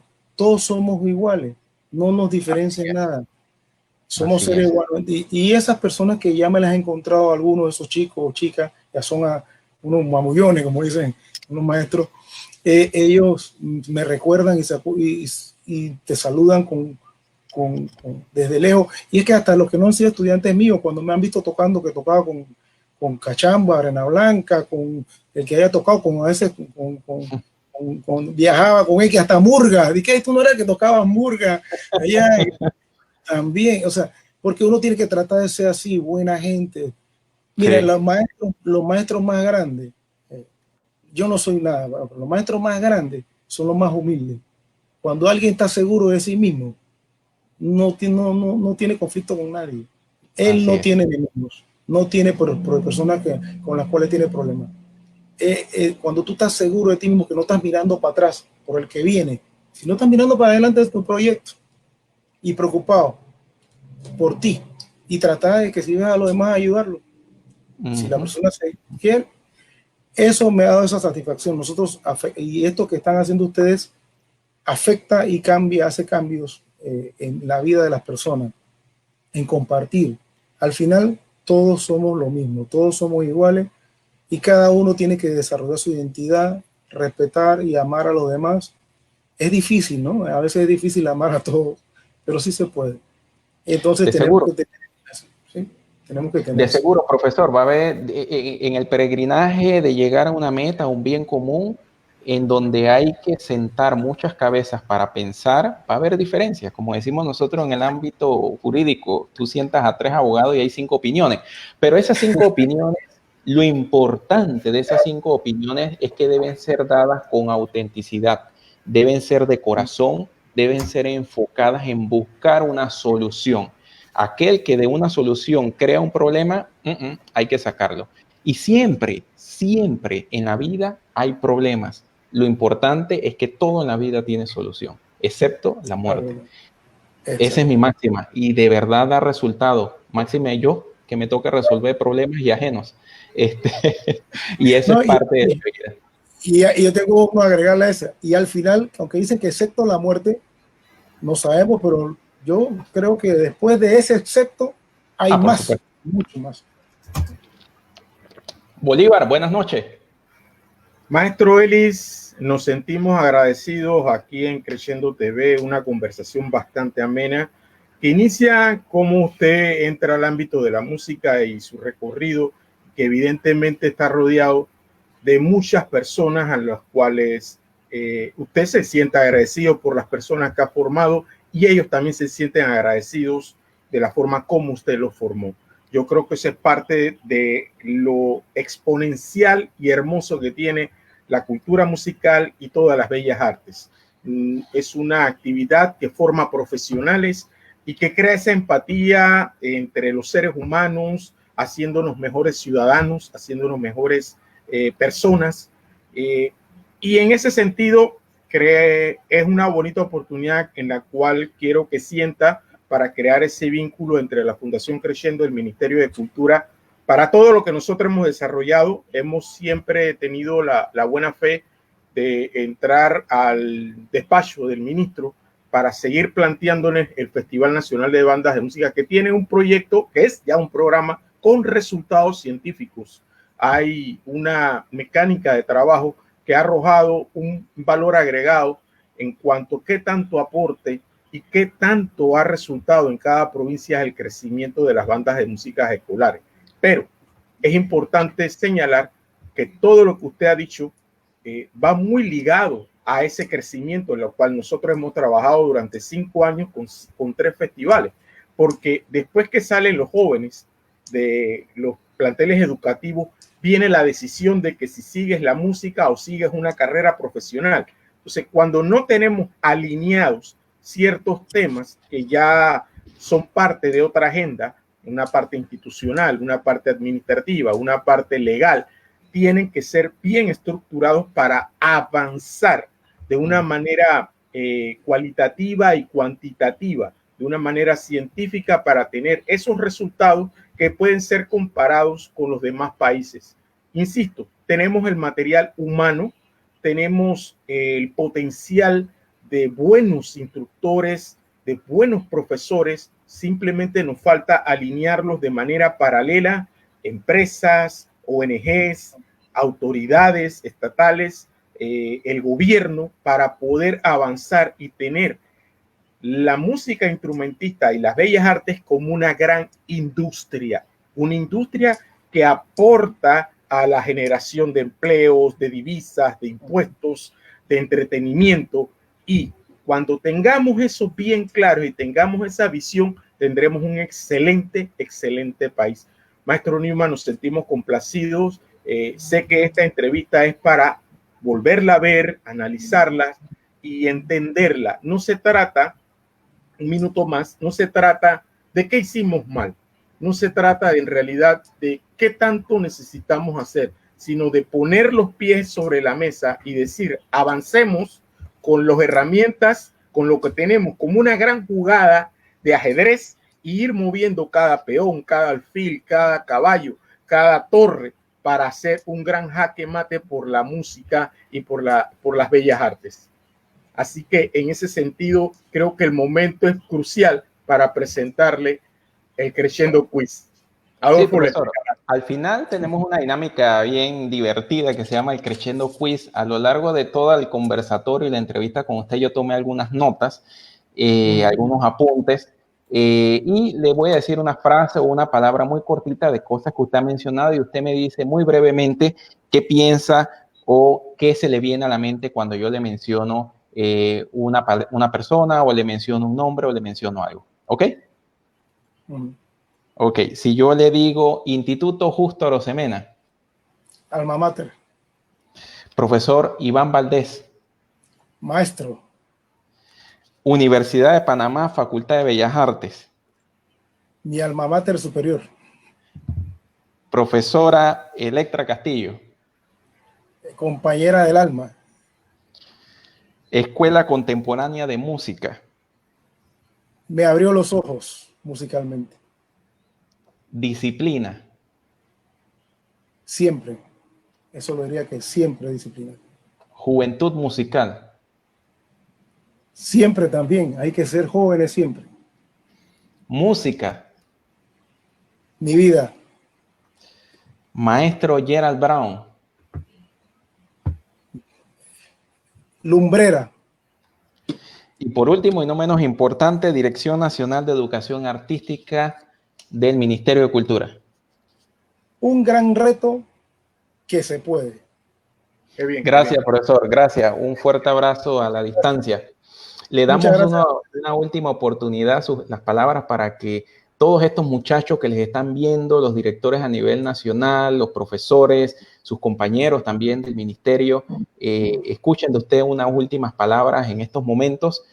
También saber qué están haciendo en el marco del COVID, pues, de esta pandemia que nos tiene a todos en casa, y llevar ese mensaje, profesor, de optimismo a todos los que nos escuchan en este momento. Muchas gracias. Y ya para terminar, les agradezco esta iniciativa de parte del Ministerio de Cultura, el ministro Carlos Aguilar, todo su equipo, el viceministro también, Gabriel.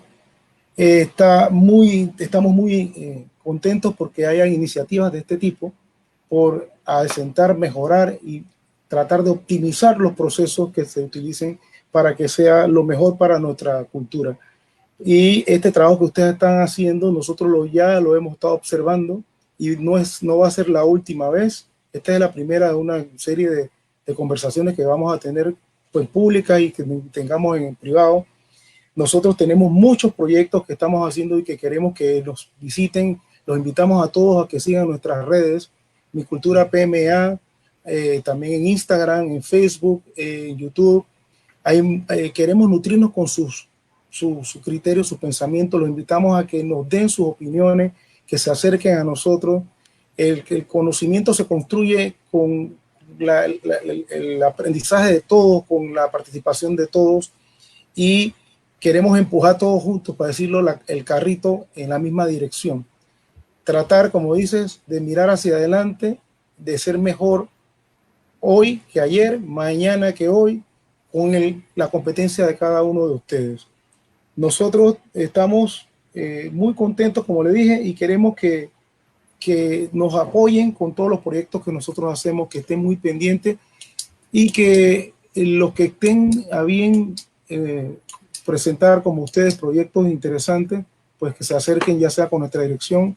Las puertas están abiertas en la Dirección Nacional de Educación Artística, como también lo puedo decir por parte de todos nuestros compañeros de las demás direcciones también, y que nos apoyen en este proceso de crecimiento y creación del nuevo Ministerio de Cultura y de la nueva Ley General de Cultura, en donde queremos que cada uno de ustedes participe.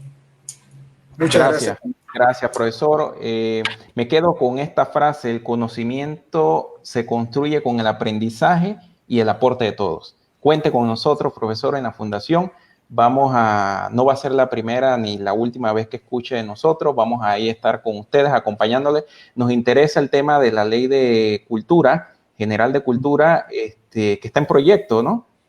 Correcto. Eso. Ver cómo trabajamos el tema de incentivos.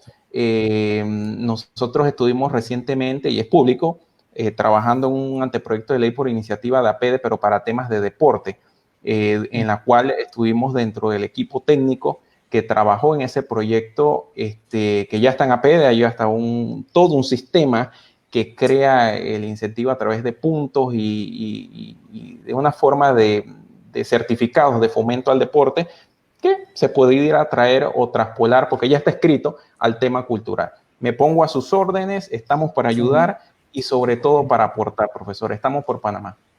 Maestro Ellis, una última petición pública que me han hecho ya algunos directores. Obviamente estamos en la época COVID y solamente les solicitamos que se haga eco de transmitir la vocería.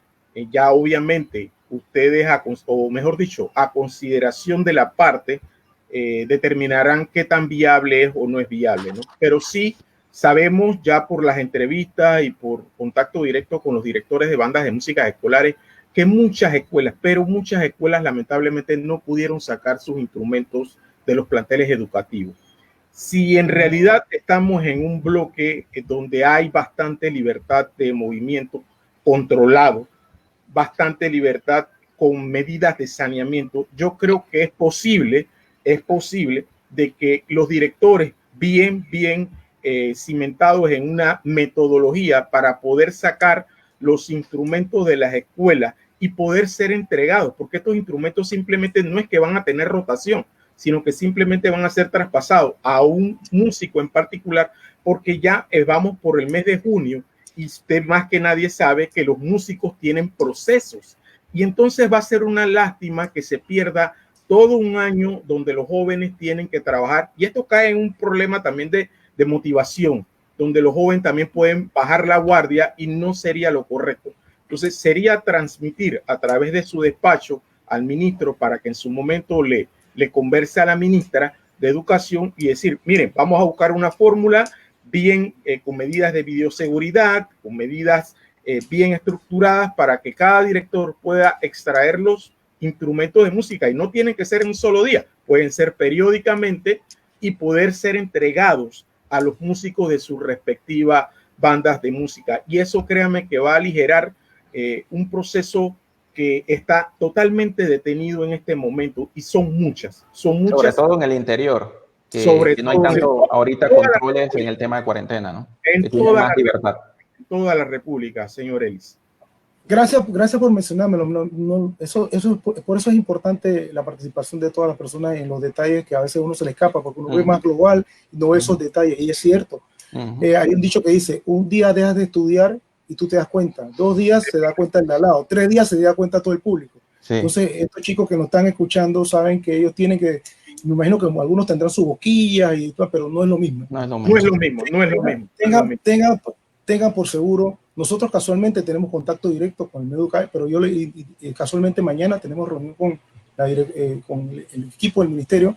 yo voy a transmitir esta información y también directamente con los contactos que tengo en Meduca voy a también hacer lo propio con las personas con las que tengo. Hay muchas ideas que están al tapete, pero la intención de esta entrevista era dar a conocer el trabajo de su dirección, del Ministerio de Cultura, y más adelante iremos evacuando todas esas interrogantes que tenemos de parte de los directores y con mucho. Cuente con Creciendo como un gran aliado por la cultura musical, un verdadero aliado con la intención de hacer crecer al país. Maestro Eli, en la distancia, un abrazo fuerte y se le aprecia, se le quiere y sabemos que vamos a tener más conversaciones más adelante.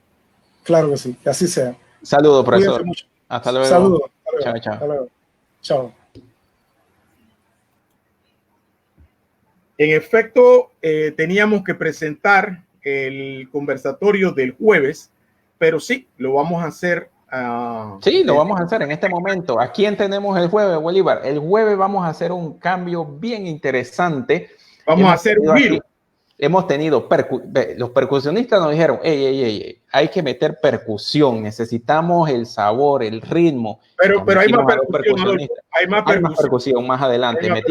Metimos a 2 caballetes de la percusión, a 2 Pedros, buscamos hasta el mismo nombre, no, mentira, eso fue casualidad, pero metimos a 2 caballetes en la percusión, 2 grandes muchachos, 2 grandes baluartes de la música en nuestro país y que están triunfando afuera. Ahora vamos a tener coro, que es música, es una expresión musical en nuestro país. ¿Y con quién? Y nada más y nada menos, con el profesor Juan Pagán, padre de los hermanos Pagán, que tocan en la banda republicana, que los tuvimos aquí en una entrevista.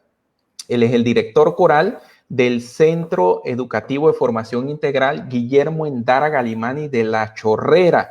Y también vamos a tener al profesor Esteban Carrasquilla, que es director del coro polifónico Encuentro y que también ha sido director del programa coral Increciendo.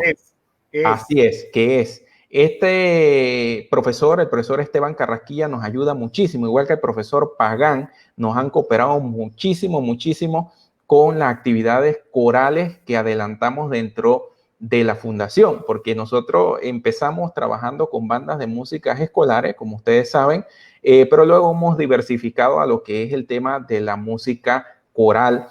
Tuvimos actividades con el profesor Parris, con el profesor Juan Pagán, ahora con el profesor Esteban Carrasquilla, y él actualmente nos colabora como director del programa coral Increciendo. Así que este jueves 18 de junio a las 8 de la noche, aquí hablemos de música escolar Increciendo con estos 2 tremendos profesores, unas tremendas personas y unos baluartes de la música coral en nuestro país, el profesor Juan Pagán y el profesor Esteban Carrasquilla. También tuvimos a la profesora Electra Castillo, recordemos también, aunque ahí Electra la combinamos entre el oboe, banda republicana y coro, y sabemos un poquito de todo, una gran amiga, la profesora Electra, una tremenda persona y una tremenda entrevista que puede ver aquí en Creciendo TV en nuestras redes sociales. Pero este jueves 18 tenemos a Juan Pagán y Esteban Carrasquilla, no se lo pierdan, a las 8 de la noche. Bolívar. Lo interesante de este conversatorio es la trayectoria del profesor Juan Pagán, que a pesar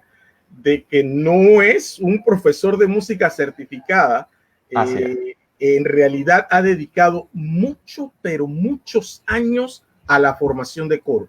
Eso es lo importante. El Juan Pagán es una persona que se ha centrado en estudiar el coro de una manera ya autodidacta, pero que claro, con el tiempo fortaleció su crecimiento y su conocimiento, y es lo importante, una persona bastante sabia, muy dada a ayudar, y principalmente que ha hecho un trabajo enorme en el colegio Guillermo Endara Galimani en estos últimos años, en la cual es su trabajo en el colegio. Y Esteban Carrasquilla, ya un joven también profesor de música, licenciado en música, y que su fuerte es en la trayectoria coral, que también ya tiene varios años, está trabajando con nosotros en el programa de coro. Adolfo, yo en realidad me siento, reitero nuevamente, me siento muy complacido esta noche con el trabajo con el maestro Ellis. Es una entrevista de conocimiento que abre una nueva línea una línea bien delgada, porque obviamente mucha gente, como él lo manifestaba, puede tener recelo a cambios, puede tener recelo a decisiones que se tienen que tomar, pero que si no lo hacemos quizás no vamos a dar el gran paso para avanzar y construir un país de una manera ya industrializada como debe ser la música, Adolfo. Así que en ese sentido debo de felicitar al maestro Eli, que fue una designación del ministro Carlos Aguilar y nos sentimos muy complacidos con esta entrevista. Así que habiendo transcurrido 1 hora y 55 minutos, 1 hora y 55 más que se suman casi a las 80 de transmisión de Creciendo TV. El único espacio, la única ventana, el único programa, hay que decirlo así, en su género, que gracias a Dios, bueno, tenemos un solo respaldo, pero que nos hace sentir de que estamos haciendo las cosas bien y que a nivel nacional estamos dejando un legado ya documentado de mucho aporte. Mucho, pero mucho aporte. Imagínate si comenzamos a entrevistar a todos los nombres que dijo el maestro Newman. No nos alcanza el año. Así que bueno, Bolívar, no hay tiempo para más. Nos vemos el día jueves a las 8 de la noche, jueves 18, con el profesor Juan Pagán y el profesor Esteban Carraquilla, aquí hablando de música escolar increciendo, hablando ahora de coro y de música coral. Me despido, mi nombre es Adolfo Campos. Bolívar César. A seguir viviendo la música, a vivirla increciendo. Saludos, amigos.